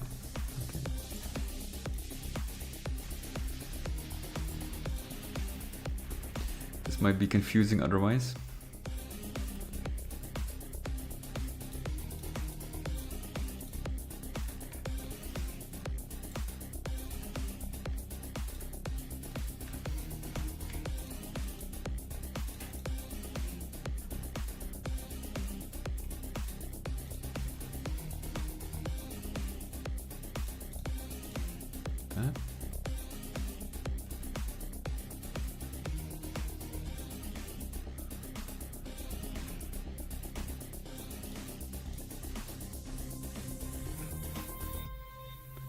Okay.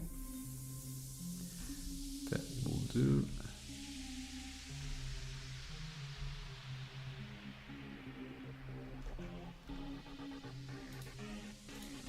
Yep. Okay.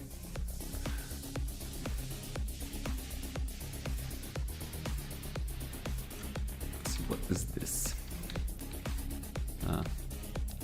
We're gonna block this off from the player, so we have to use lines, block players actually.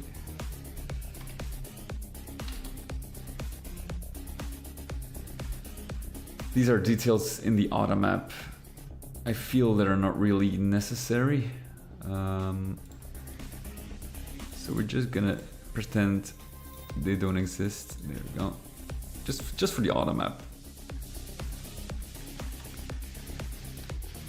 And I have to see, you can actually remove these ones as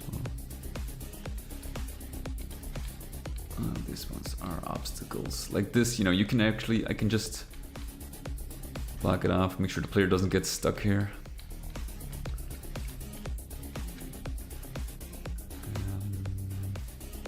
There are a couple of instances here as well. Here's not really necessary. This one is. I'm gonna block off the player access here as well.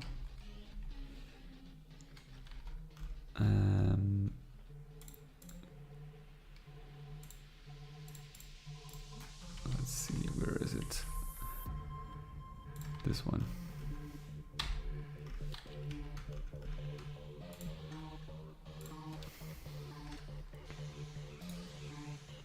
Block player.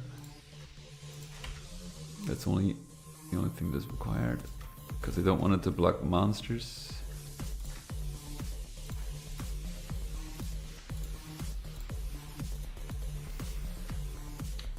There we go. Okay. Here it's okay.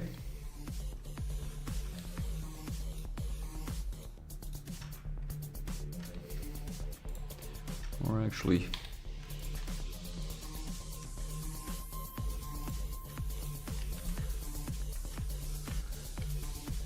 feel like this is not really, yeah. We're just gonna block the player as well, and then remove this area from the auto map. Give it a red color.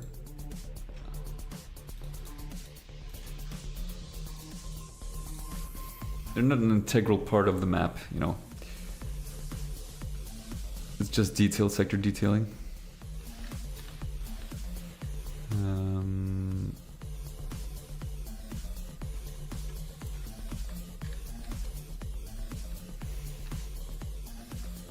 This one is important. We're gonna remove these lines.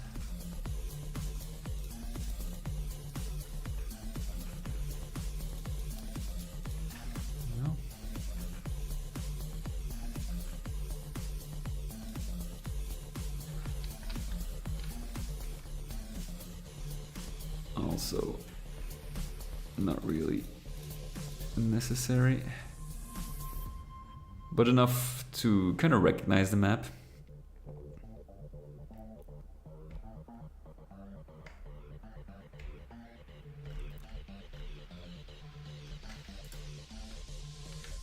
Here we can actually not interfere.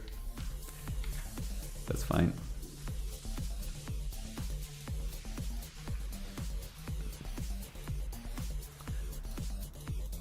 I've been through this area and still I kind of seem to have forgotten a lot, and I think this area, it's the same. Okay, let's give it the same treatment then. A lot of players. Okay.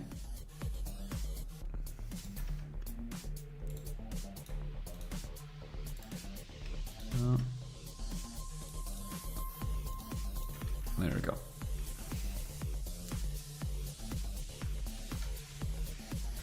That's fine.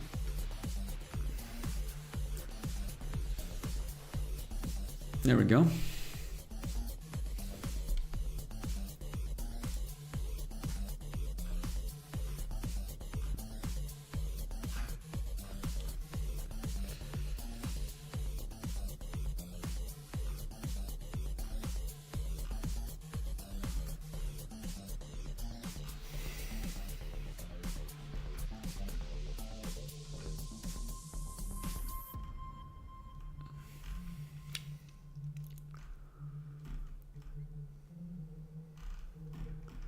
What was that? Okay.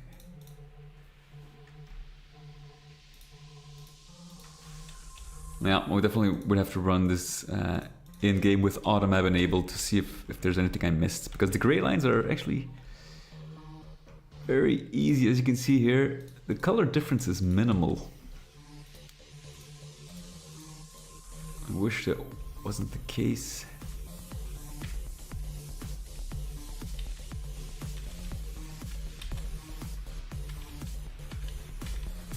Okay, I think, no, I think the auto map is, there's always something, always that one line. This one is actually also an abyss type. So we're going to remove them as well, like that. And just keep these, I kind of like these stones here. And then I should probably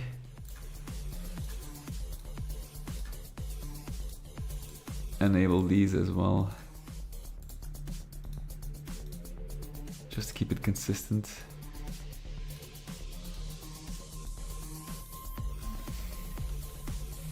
Now what I'm gonna do is remove the inner parts.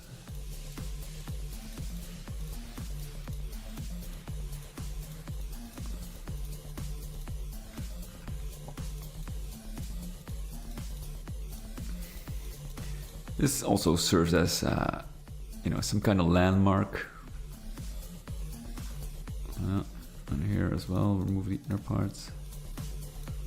Kind of feel like, you know, it's a little, I kind of want the map to be a little colorful, not too bland.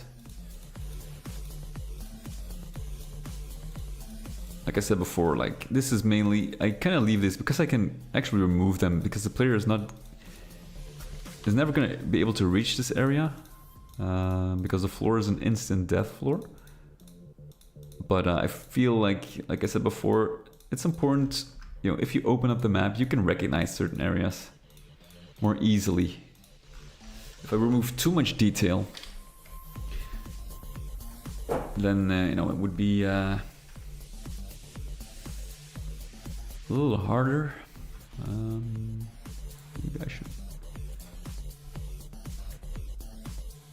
like that.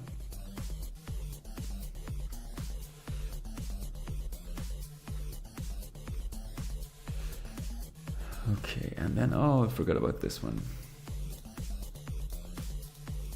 We can definitely remove some, and then I think we're done. Then I'm gonna go over the map. There's not too much here.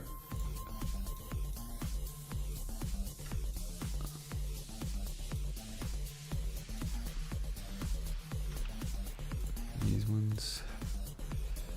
Okay.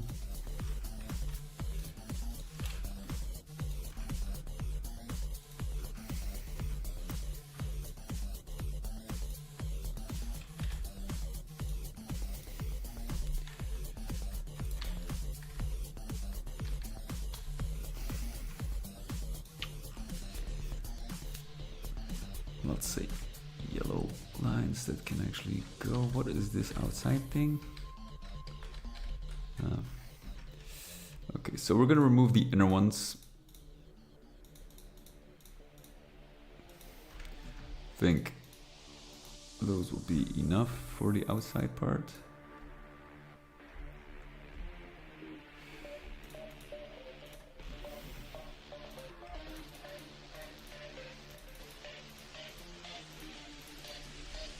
There is something strangely satisfying about this.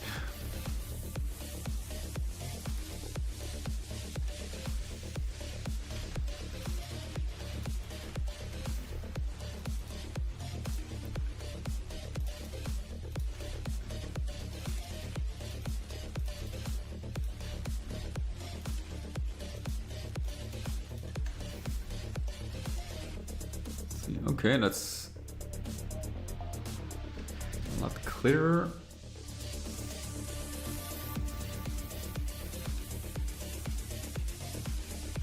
These, we're gonna keep this one because that is the actual door.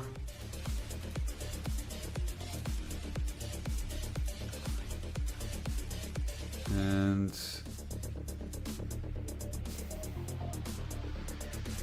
yeah, I think that's fine.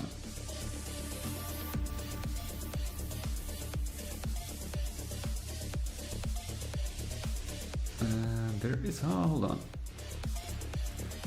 Actually, because these are impassable.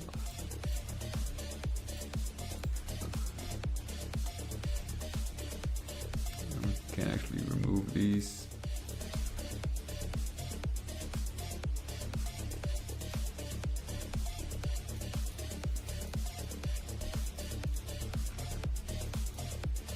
Now the only thing I wonder here,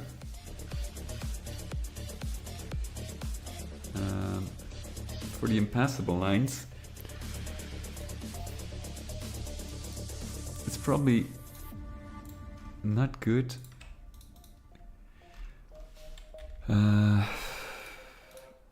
to do that because, well, fireballs can go through actually.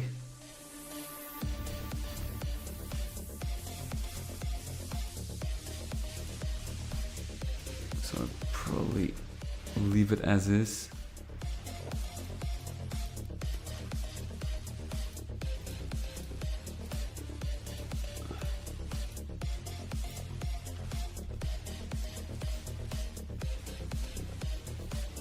Maybe GZDoom does it automatically. I don't know.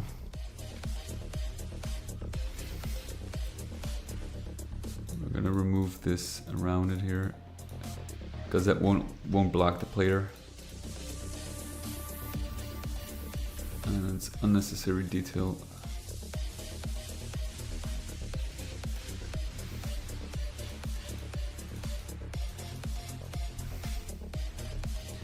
Okay. Maybe remove this one as well.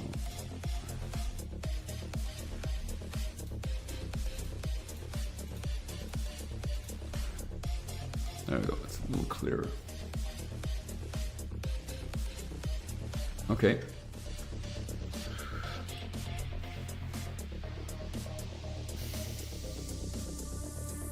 Like I said, it's not a huge map, but still it's a lot of work. As you can see, I've been doing this for, well, I think maybe an hour and a half.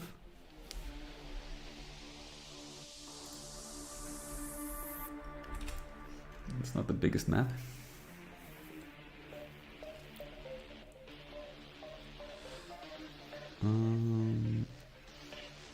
Okay.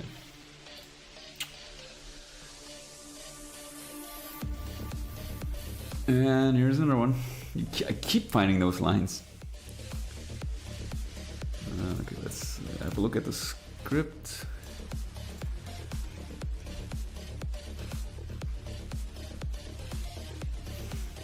I think most of it is done.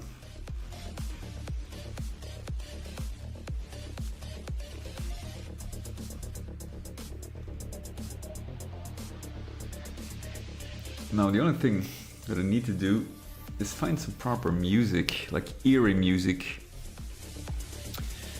I talked about this before, music you won't really find, like, if you aren't paying attention to the music, you don't even notice it's there. You know, like in Doom 64, but a little more presence. That is what I'm looking for. Not easy though.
Maybe I should actually remove the inner parts here,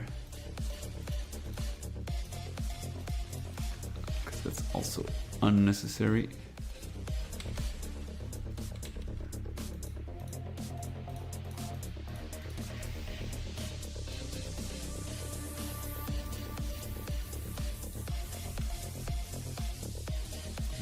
Look at that, I keep finding stuff.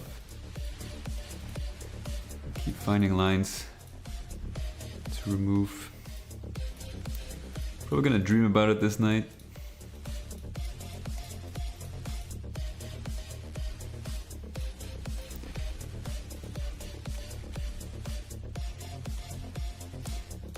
Okay. There we go.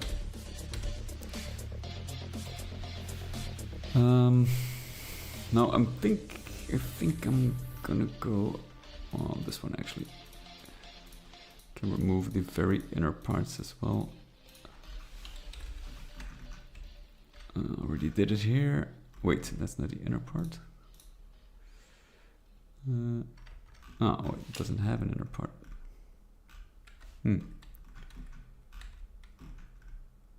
Okay.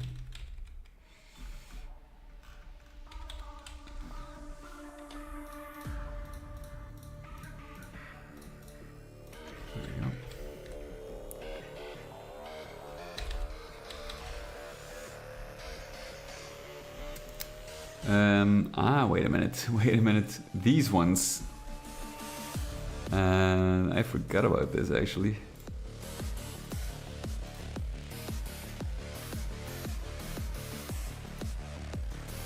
These ones have to show. Because they are part of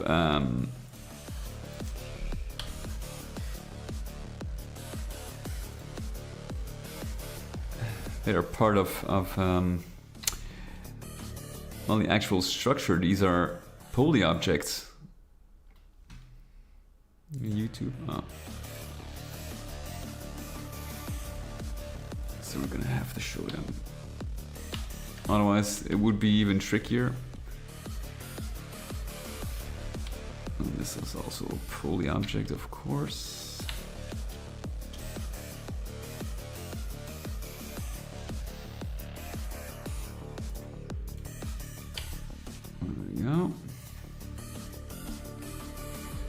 another one here.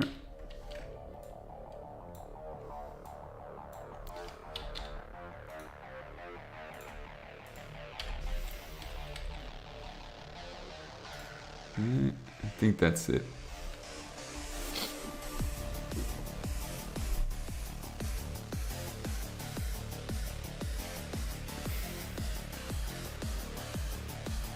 Yeah, I think we got most of it done. Like there might be 1 or 2 lines I missed, but I can see that while testing in the auto map, so that's also fine.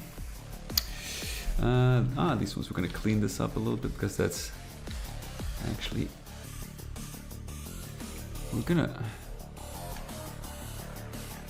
make sure. Let's block the player as well here.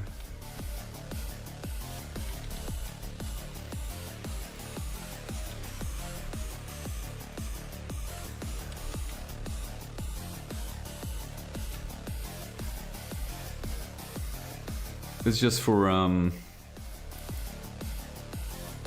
cleaner movement.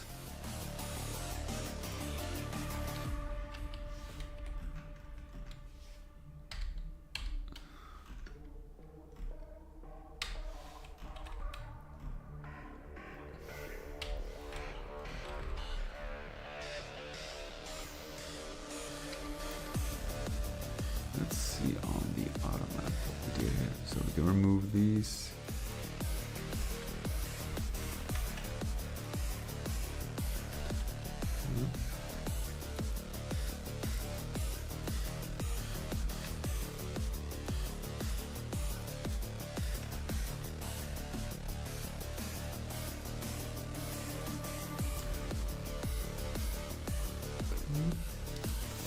All right.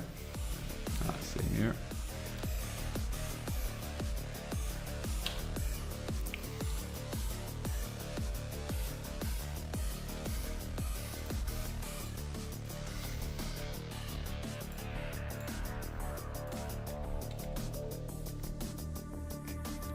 I think that's it.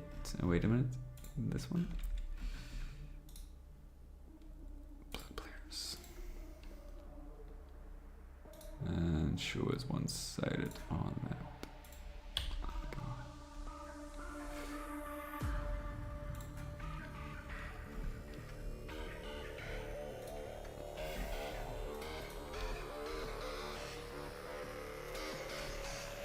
Okay.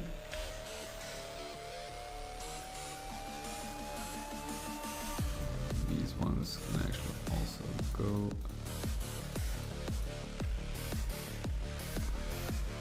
This one I kind of keep in because they're also pretty identifiable.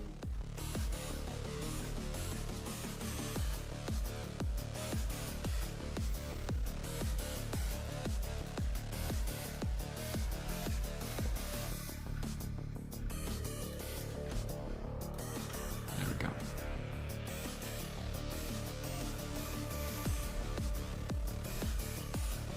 Okay.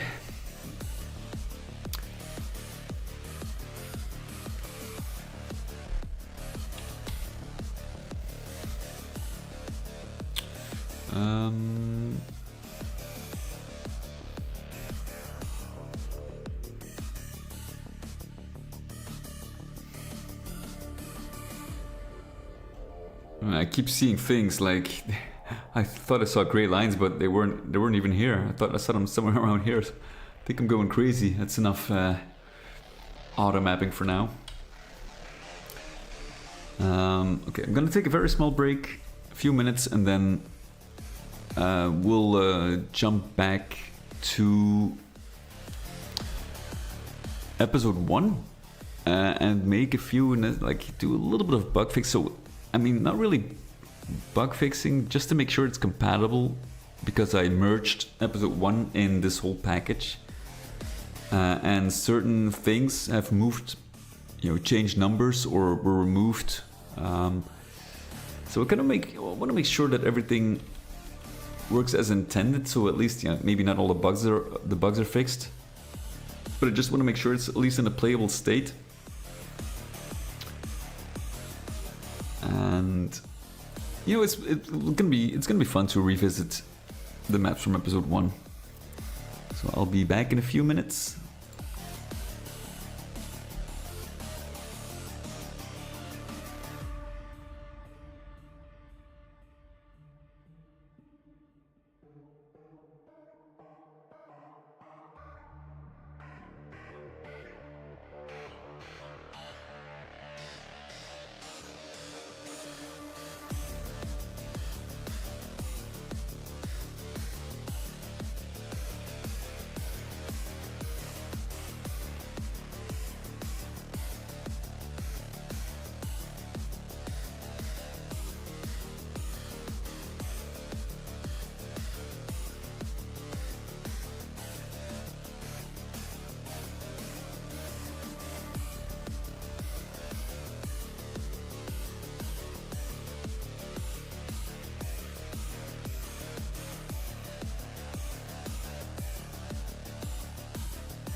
There we go.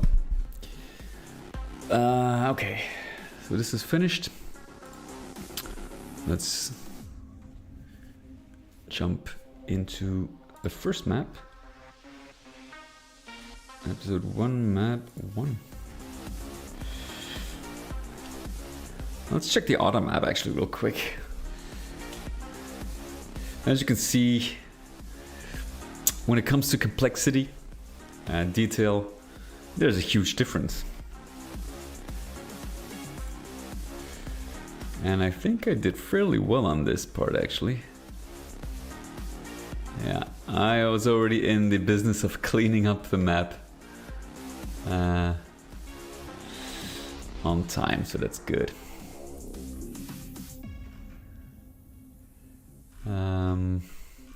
Well, I'm gonna have to change, like, you know,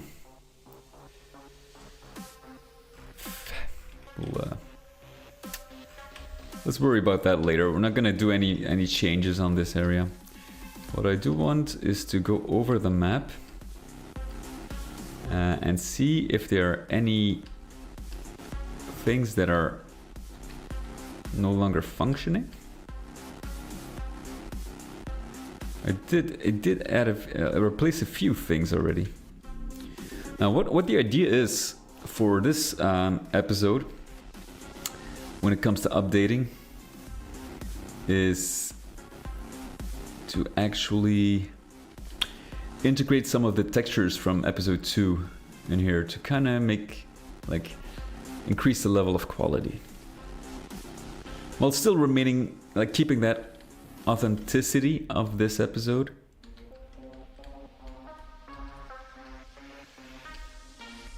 It still uses, like, the old school method for vertex manipulation. I did do some work on this earlier. This secret no longer works because rocket jumping is not... But you can actually jump on top of these lighting poles here.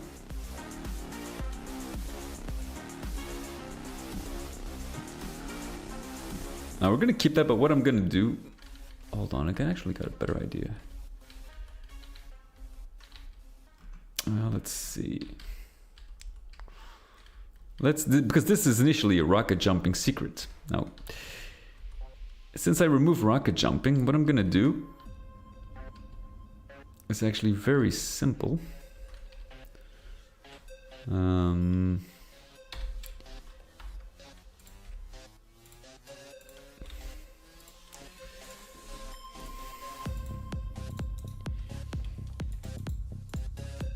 Let's see if we can actually have proper texture for this.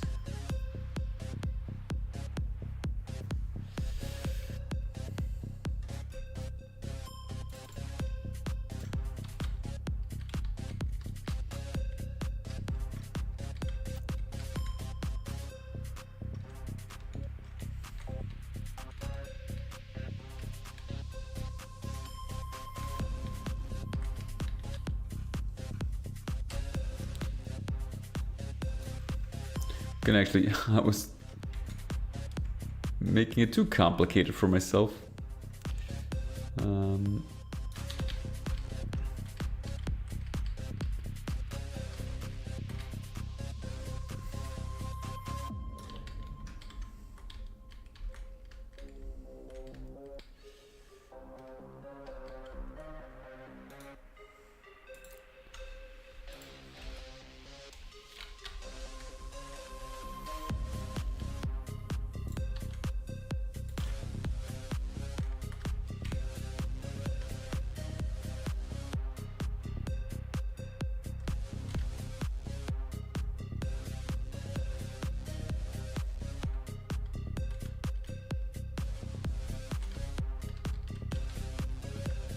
There we go.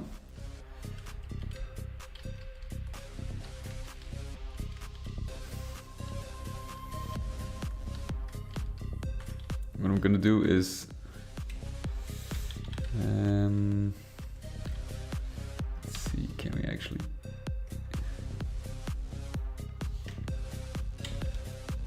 get these lamps out of the way?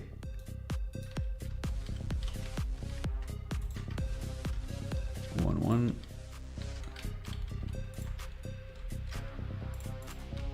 There we go.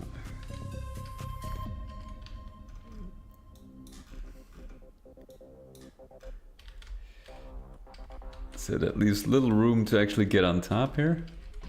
And we're gonna put a secret behind this yellow door.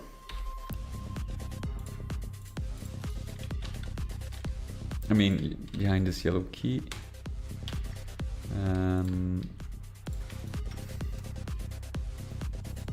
Oh, that's the wrong one. I'm gonna keep the search function there. Track.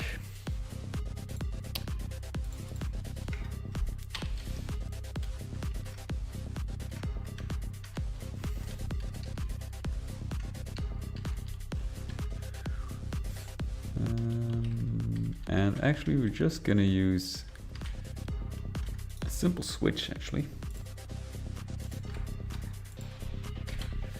Switch the metal switch, maybe, or maybe something else. Let's see, what is something you would really expect? I haven't used this one before.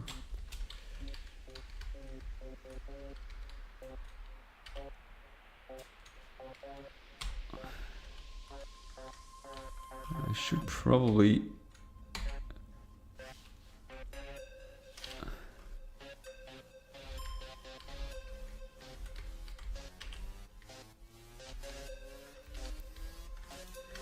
use a different texture here.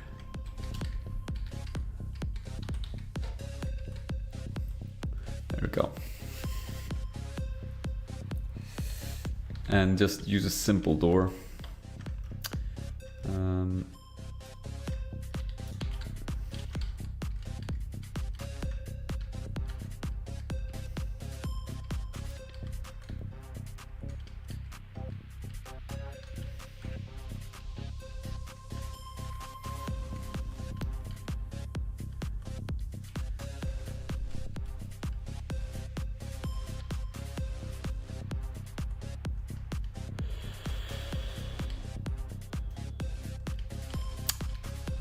Get a better idea.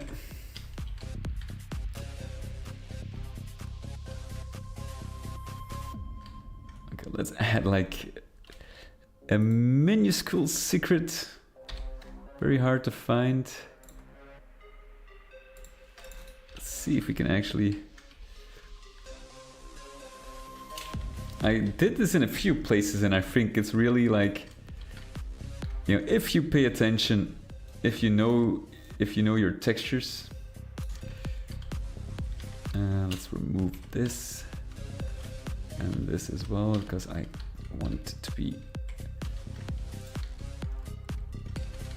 Let's remove everything here. I'll put brightness to full because we need to have proper look. So you can see if you work with a scale of 1.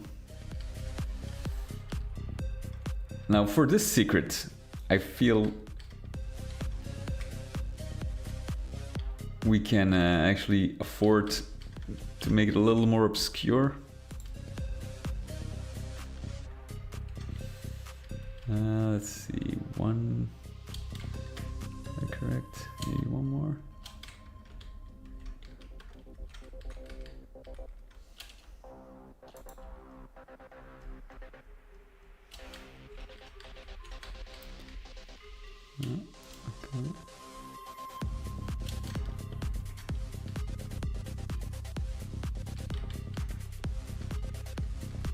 Okay. Let's widen this by 1. So it's very, you know, you have to be very precise if you kind of want to map this out.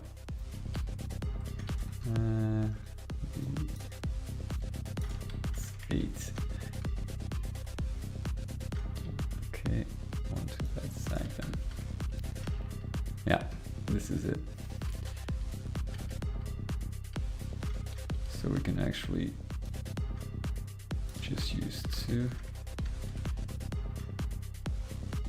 Okay.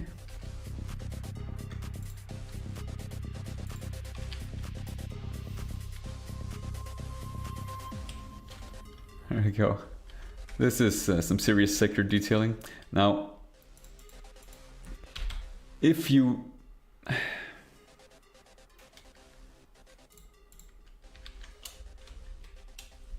let's see if we can actually, I think this might actually work out. Yeah, this works out nicely.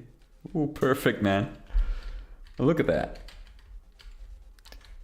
This is actually pretty easy to spot, you know. It's actually a lot easier than I thought. However,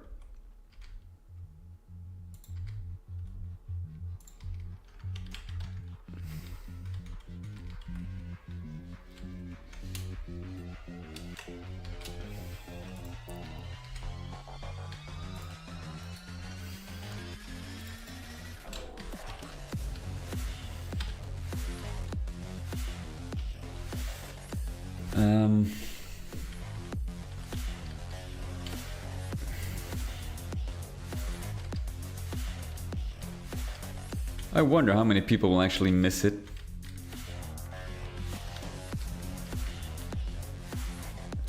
And we can actually try to make the player miss on purpose by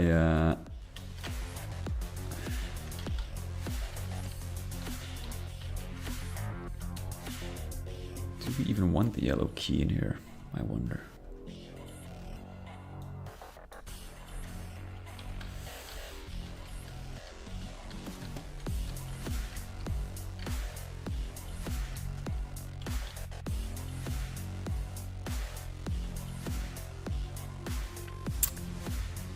Let me think.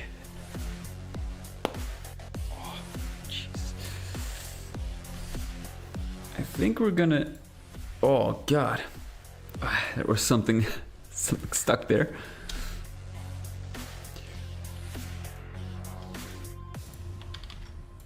We're gonna do a little bit of a change here.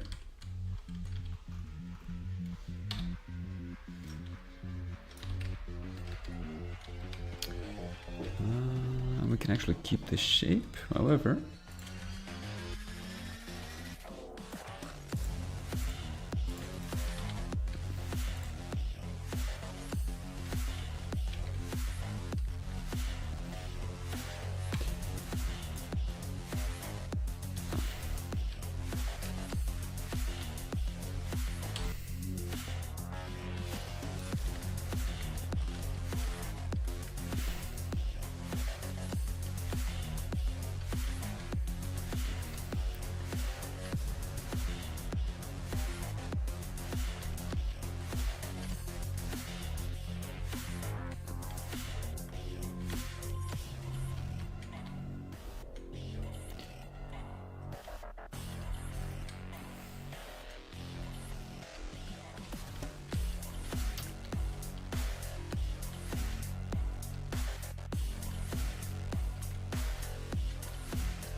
So we're gonna make this completely mandatory.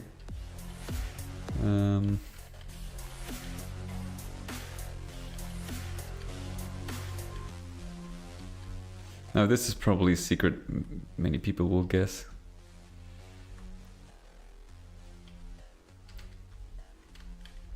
Because the switch is pretty obvious.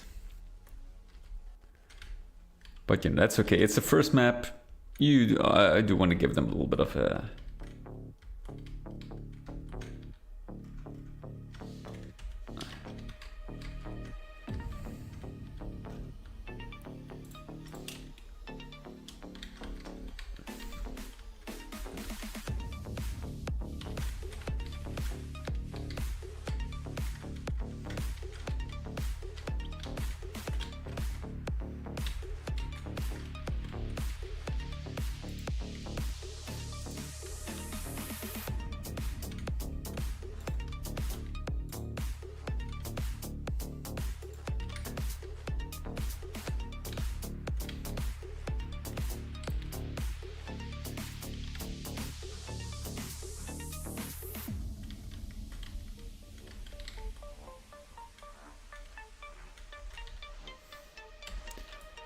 Remove the white here.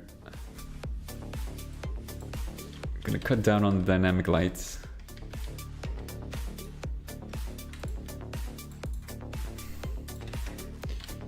Just a little bit, you know.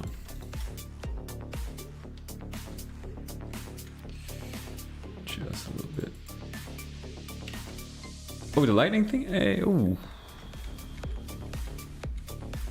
Yes, indeed. Thank you so much. Pointing that moral lamp. Welcome, by the way. Keen eye. You got a keen eye, my friend. Very keen eye. This is actually indicating that it's a secret. However, I can just attach it to the thing here without requiring any scripting.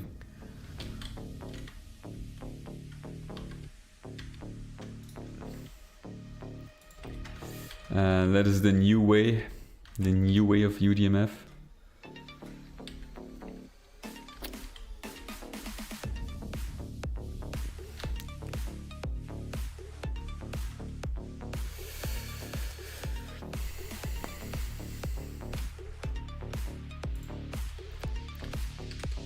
You know, I can actually hide a couple more switches like this. Like here, for example, no?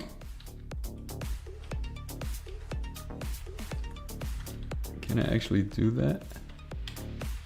Because this is...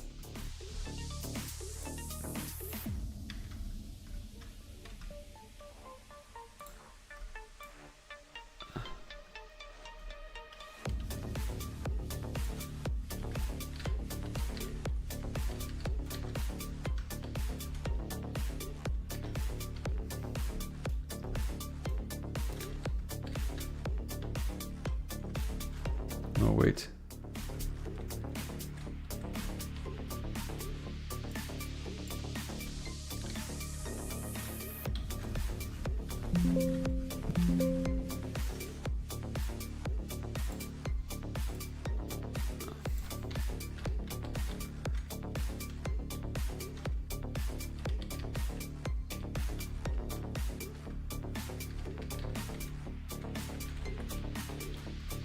One more.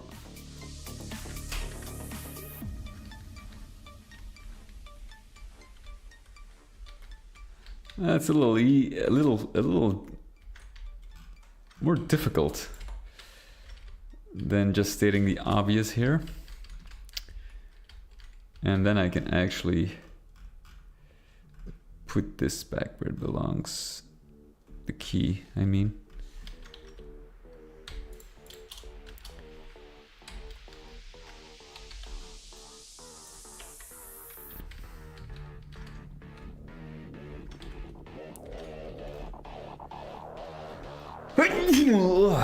Excuse me.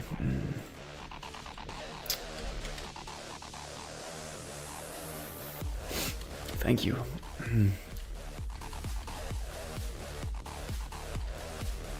What I was thinking is actually maybe stretch this out a little further, like, you know.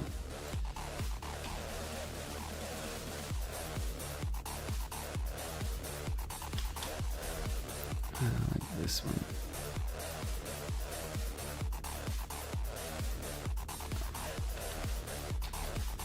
So to give it a little bit more room to the player.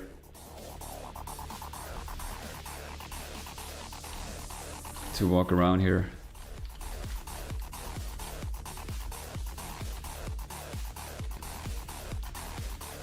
Let's see.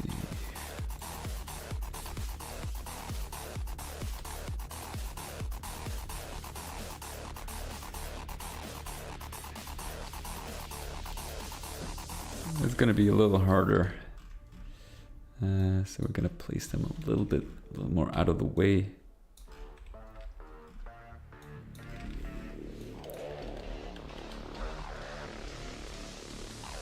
It's still not too hard, but you know.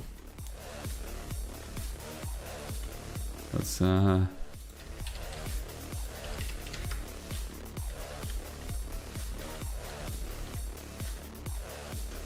probably not. Let's see, what brightness is this actually? Because I know that the maps are actually this whole map is actually too dark. I'm gonna have to check, because the general brightness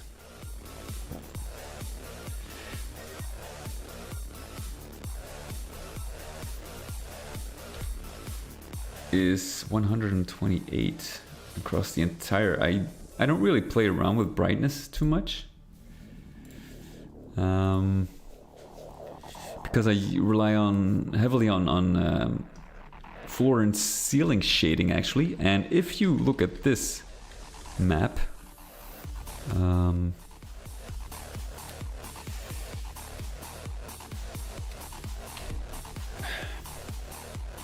let me play test it so you can see the difference. This is a lot darker, as you can see, which doesn't translate too well with the dynamic lights, especially like in certain areas, like here, like the contrast is off, feels off. As you can see, it's a lot like this wall is a lot darker.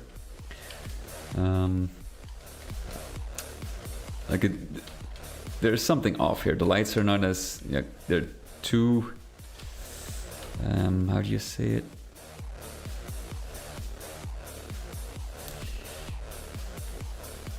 They're not like, they don't blend really nicely.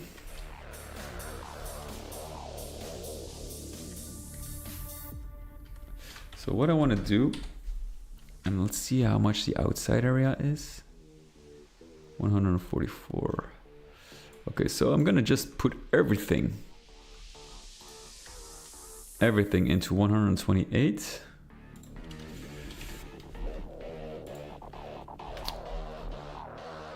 And let's have a look. Let's run it, and I can always. It looks a little dustier, I think. But as you can see, it looks a lot better. And if I use shading properly now, which I'm gonna show you in a minute. Like, let's just use this one as an example.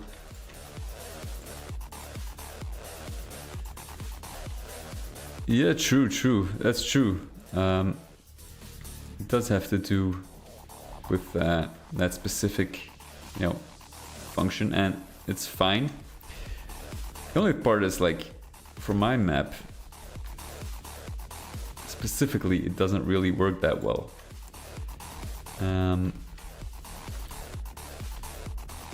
And that's because, like, I feel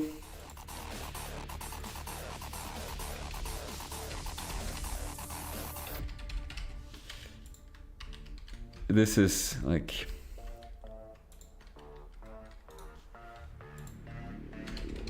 this looks better.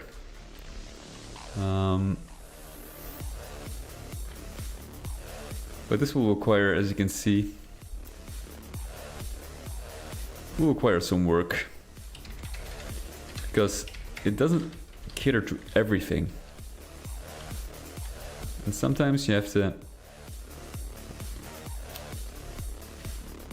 like, this doesn't translate well.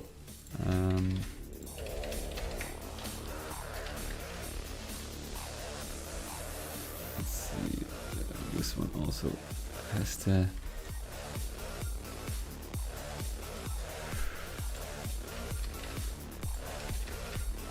I don't think that's really necessary. That's actually wrong, because the floor, this is the floor actually. So the ceiling naturally applies as well. And there's unfortunately no shading coming directly from this. I can try, but it's not really attached to this wall, so that's not really gonna work. But you know.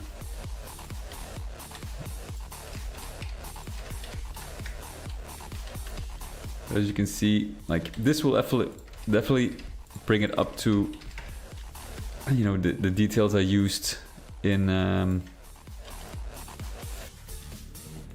episode 2. And I feel like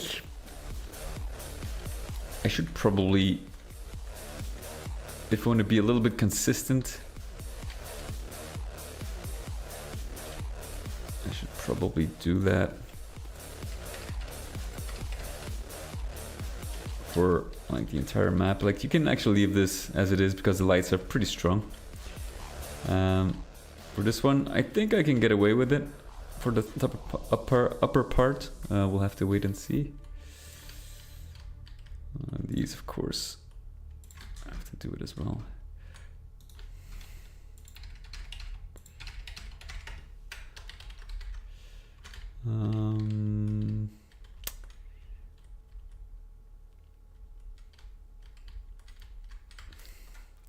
So let's have a look at the first area again and see what difference does it make, you know, because it also looks,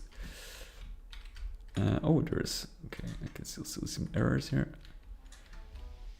But the ceiling, like, you know, it's, what I think is weird.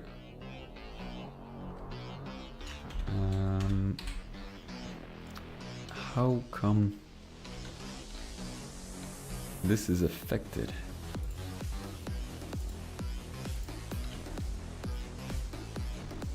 Still bright the ceiling. Ah, yes, very nice. Damn, you got a good eye.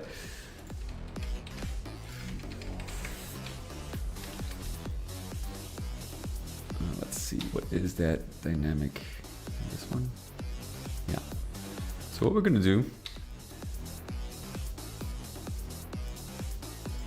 because this is, we're gonna put the middle brightness to 64. That will extra brighten, should give this an extra brightness.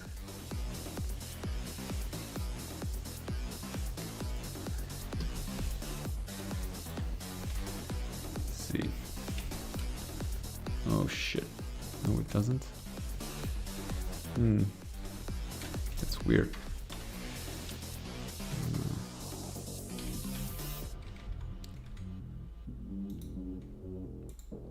Does it have to do with this? Yes, apparently. Ah, wait, of course.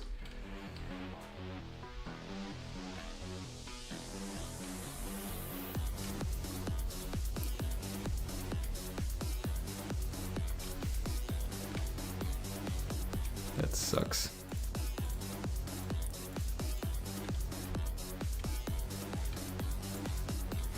See, that's like, you have to cater it.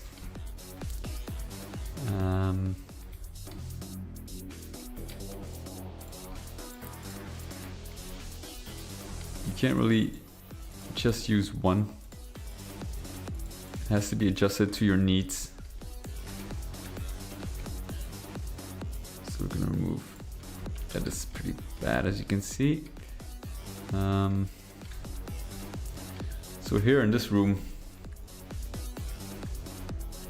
it doesn't really work. So how are we gonna counter that? That's a good question.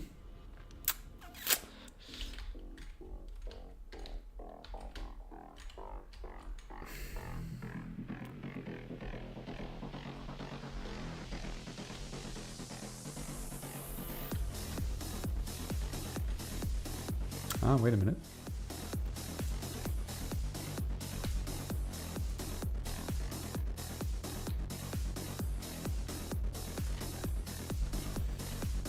It's just these outer parts I need to worry about.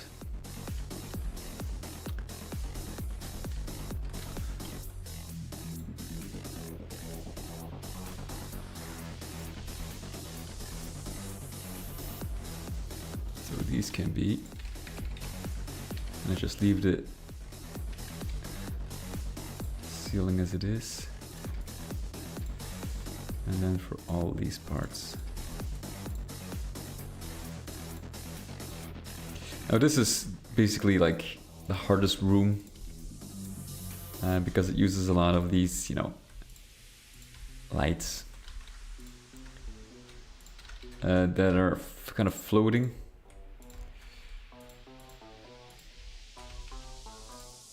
Normally it shouldn't be this hard. For the other, like, I do have a couple of areas where I use it, but you know, since there are 3D floors, this can also be easily adjusted, except... Oh, wait a minute. It doesn't extend. Oh. Okay, that's even better. Never knew. But yeah, okay. Well, in that case, there's not really a problem.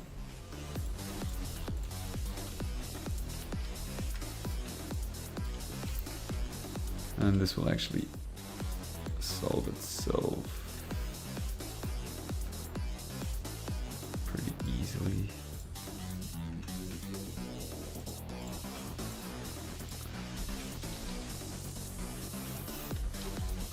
Okay, so good. Only thing here, this will be noticeable. It's only like a small portion. Okay.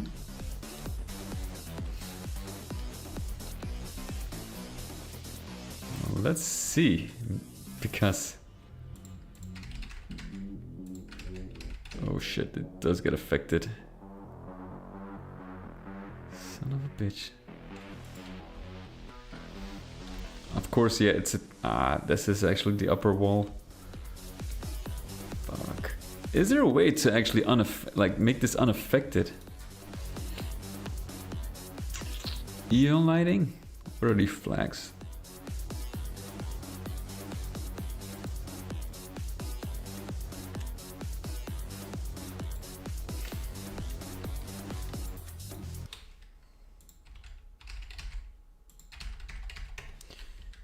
Is there a way to make these lines unaffected?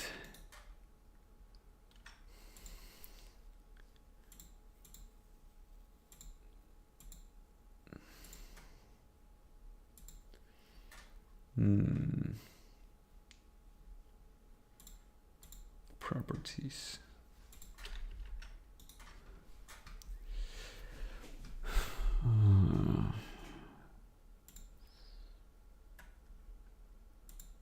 Disable light effects. Maybe.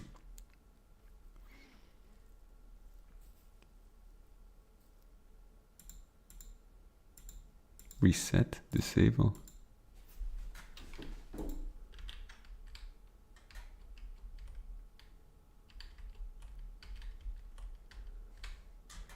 I have no idea. Let's see if there's a difference.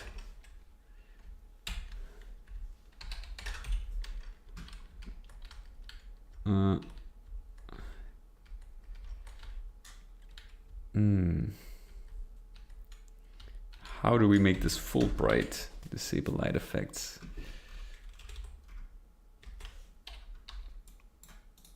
Maybe we do it here.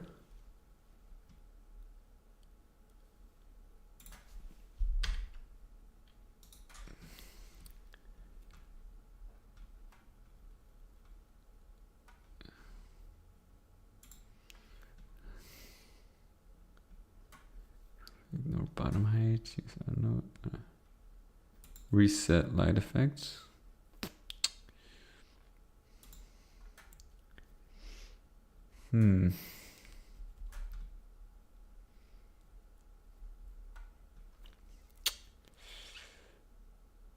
True, I actually have no idea.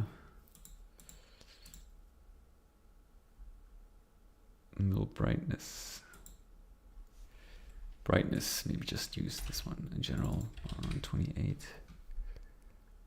Even lighting. Use side of brightness. I'm just. Oh, that's on fog walls. Oh, I never know.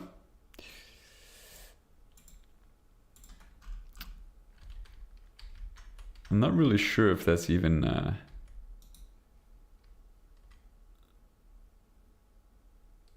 smooth lighting. I have no idea what these flags actually do. I've never seen them in action before. Never seen it working. No. Still unaffected. So what is the purpose? Like, I can't imagine that you cannot manually adjust these lights.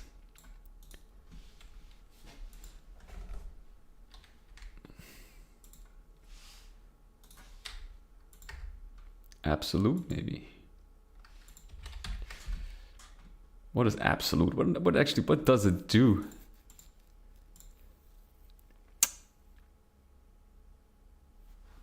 What does it do?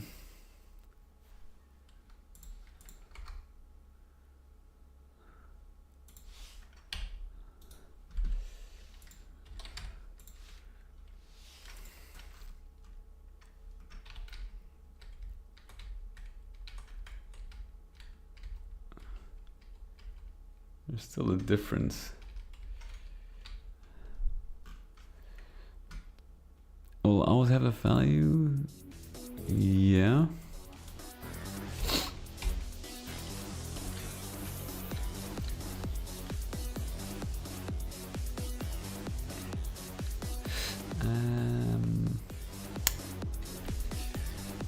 Dear God, man. What I can do is actually do it the other way around. Make this 35. Like this shading and this not. Can do that. If this shouldn't work for some reason. Let's, so we got absolute. It doesn't. I assume it's not affected by like lightning coming from rocket trails and stuff like that. That it's unaffected. Let's see.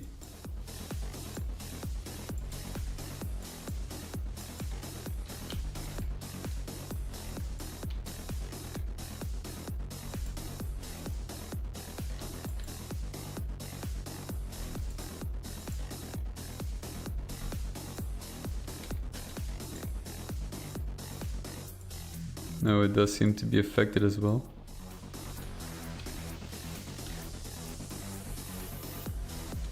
So weird, man. There has to be something we can do. Can we actually... Would this matter?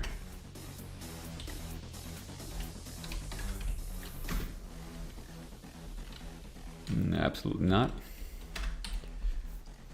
None of these lightning tricks seem to work, to be honest. Tried everything.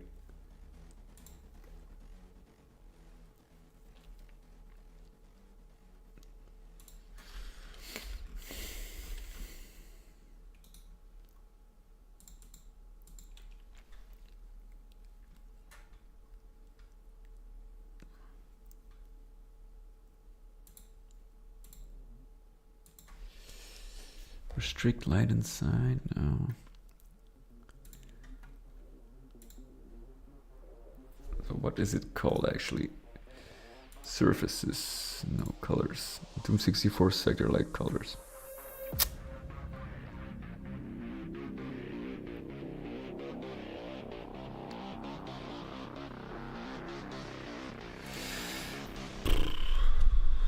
I have no idea. And I know something like...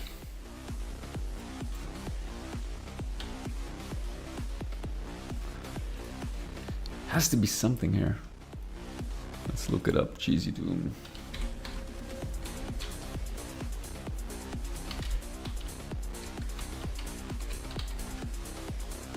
Change lines light. Always full bright.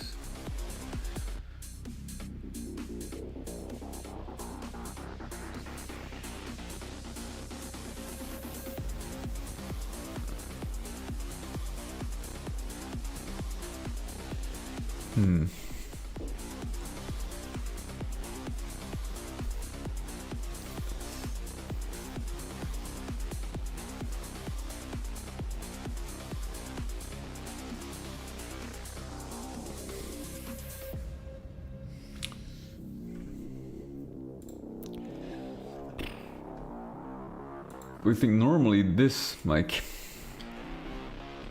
this should be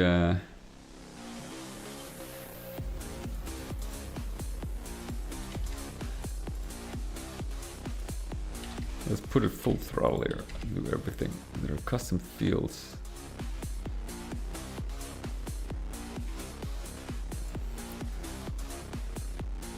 Clamp gradient. No gradient mid.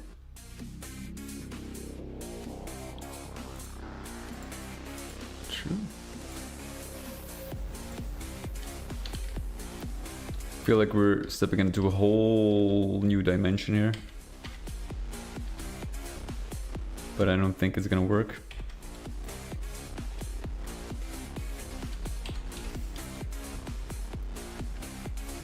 No. So nothing affects it, that's weird.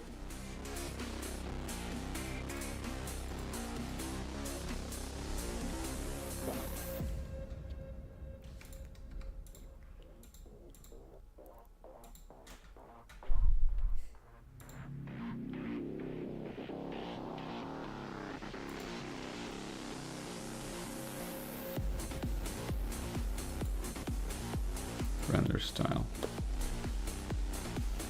Bright maps. Well, yeah, bright maps could work, but I actually kind of want to keep the same. Like, I don't want to make bright maps for each and every texture. I want, you know, to shine in a specific map spot. But it could technically. But bright maps are also affected by the ceiling shade. I have to turn them off, otherwise they get like numbed as well. Unfortunately.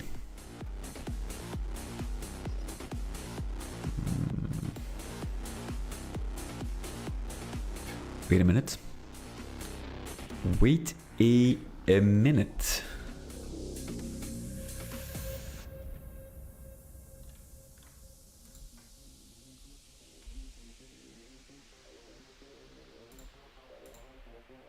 What if we...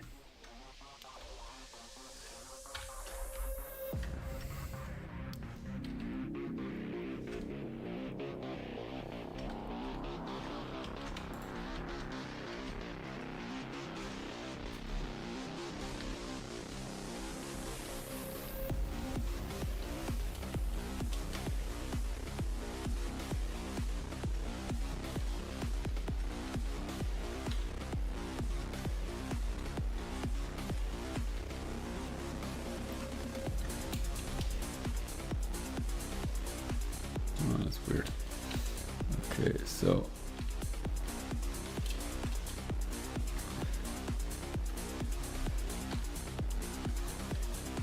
okay. Now what if we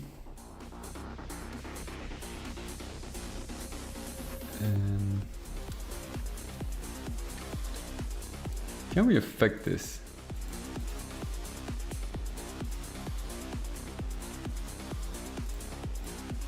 Surfaces, brightness, no, properties, brightness, 255. With this effect, apparently not. It was worth a shot though. But apparently this sector is the boss. Yeah.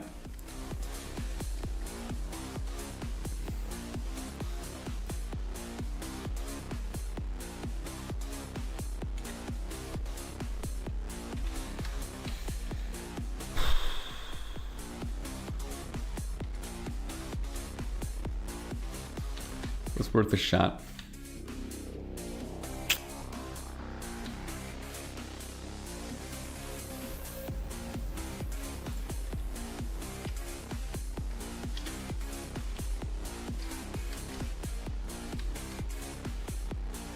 Yeah, it's completely unaffected.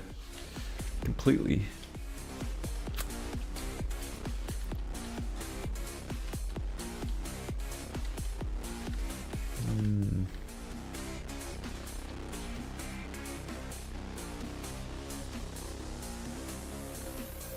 Okay, so what if I... Well, that, of course, that works.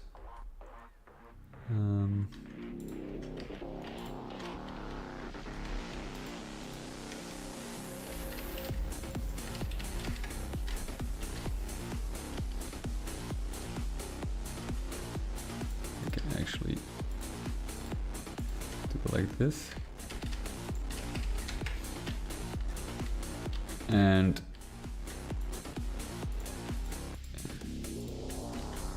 wait. I think I can actually cater to it individually. Let's see. No, this one I can actually divide it.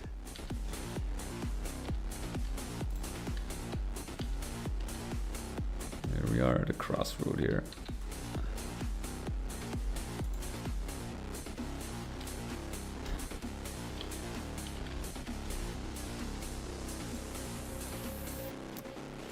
So we can actually use 35. And because this is not attached to a wall.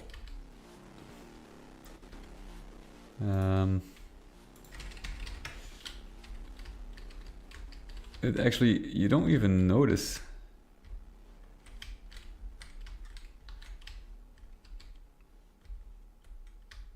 And what I can do here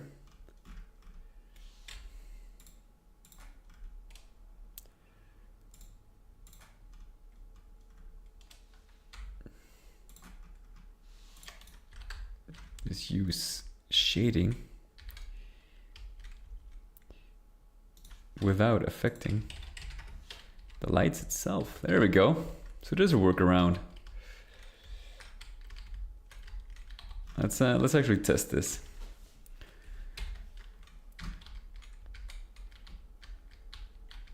Yeah, I think that kind of works. That's better.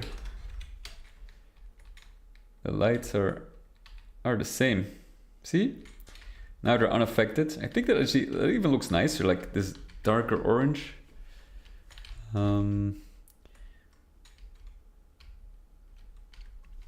So we can actually, there is a workaround. We have to be just a little bit careful how we tackle this. But it's there's an easy fix actually.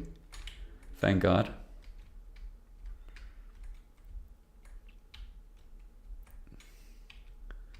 Okay. Same for this.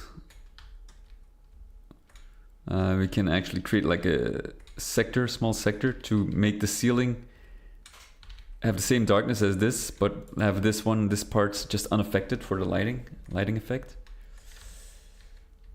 Okay.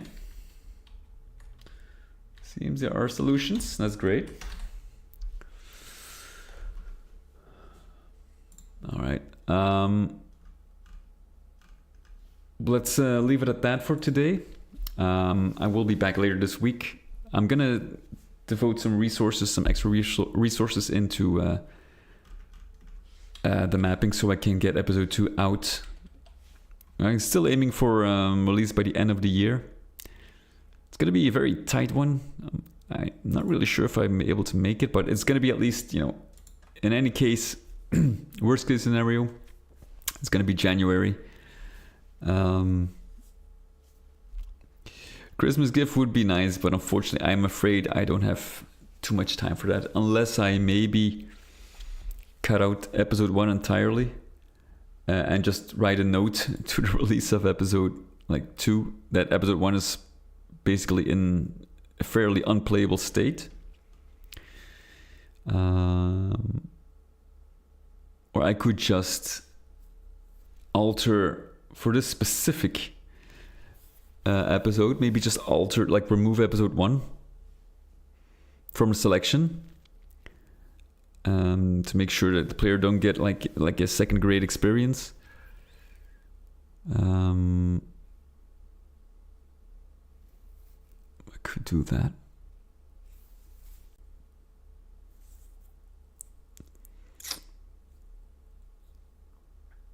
Something like that maybe, and then focus on working on this improving. Now I'm not really sure.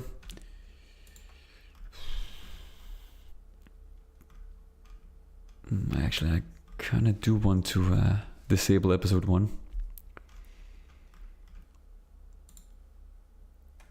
Probably better. And then enable it again for a future update.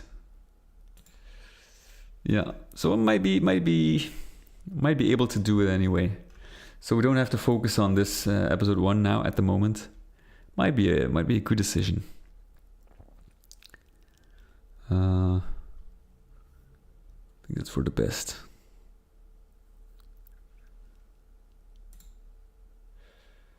Yeah.